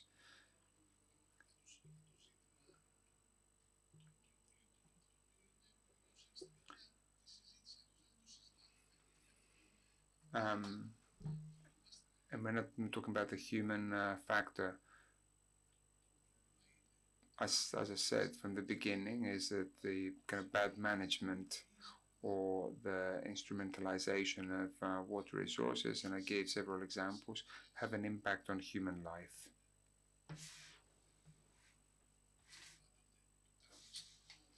There's always the regulatory issue of course, there is need for cooperation. Unfortunately, history does not necessarily comply with regulatory demands, but with some exceptions, of course. But of course, one of the exceptions is the agreement between Israel and Jordan in 2015, which is the famous peace channel, where the two countries decided to cooperate when it comes to the Jordan River.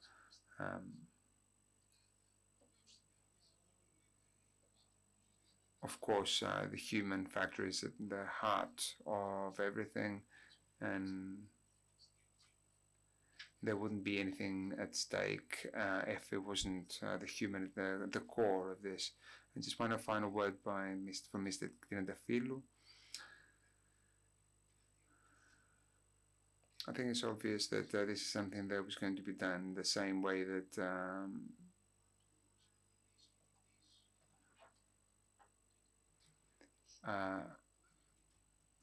kind of a peace action is also what people talk about when they talk about the invasion of Cyprus, and this is something that is people taught, students are taught when they hear about the history of Cyprus and the history of Turkey.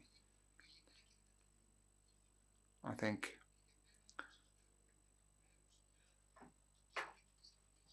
and this is widely accepted by all the political parties in Turkey.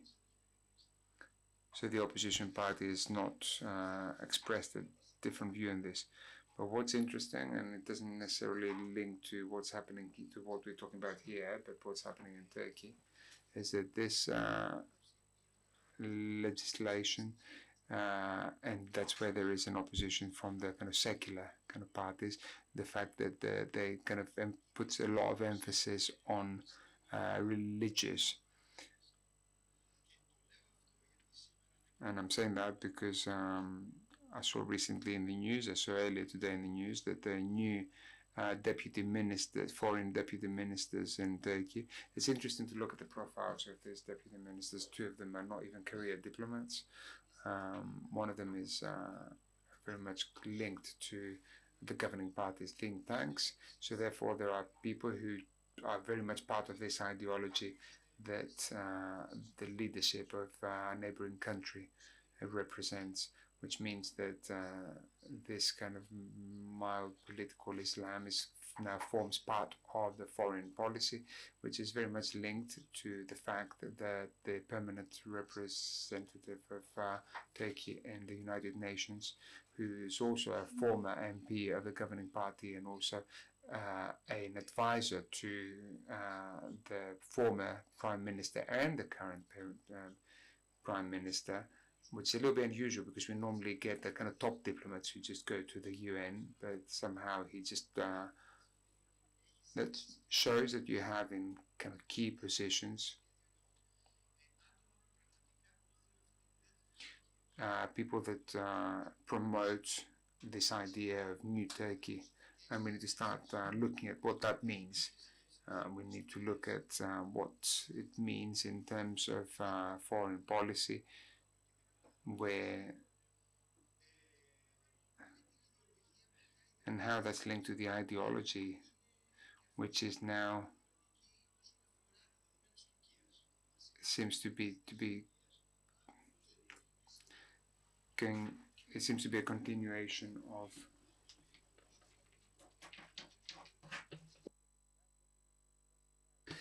they seem to be revisionistic on the positions of Turkey.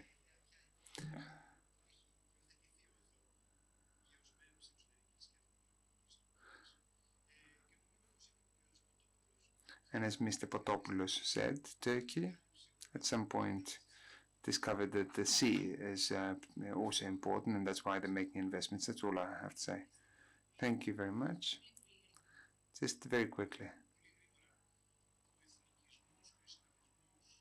Nationalism and Islamism and the kind of quarter of a century that Erdogan has been in government is the worst kind of heritage that is leaving behind for Greek-Turkish relationship, because anyone who's trying to solve these problems in the future, then that's going to create huge problems, because the average Turkish person now believes that Greeks have taken away their land and their islands, and this is going to affect any possible solution in the future.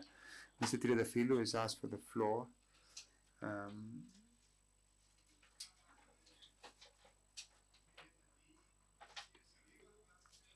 Αυστηρότητα όμως, όχι έτσι. Δεν βλέπω να προχωρούν στην αξιολόγηση, κύριε Δεσποτόπουλου, σημαίνει ότι έχετε πάρει άριστα 10. Άριστα 10. Λοιπόν, να ευχαριστήσουμε τους ομιλητές.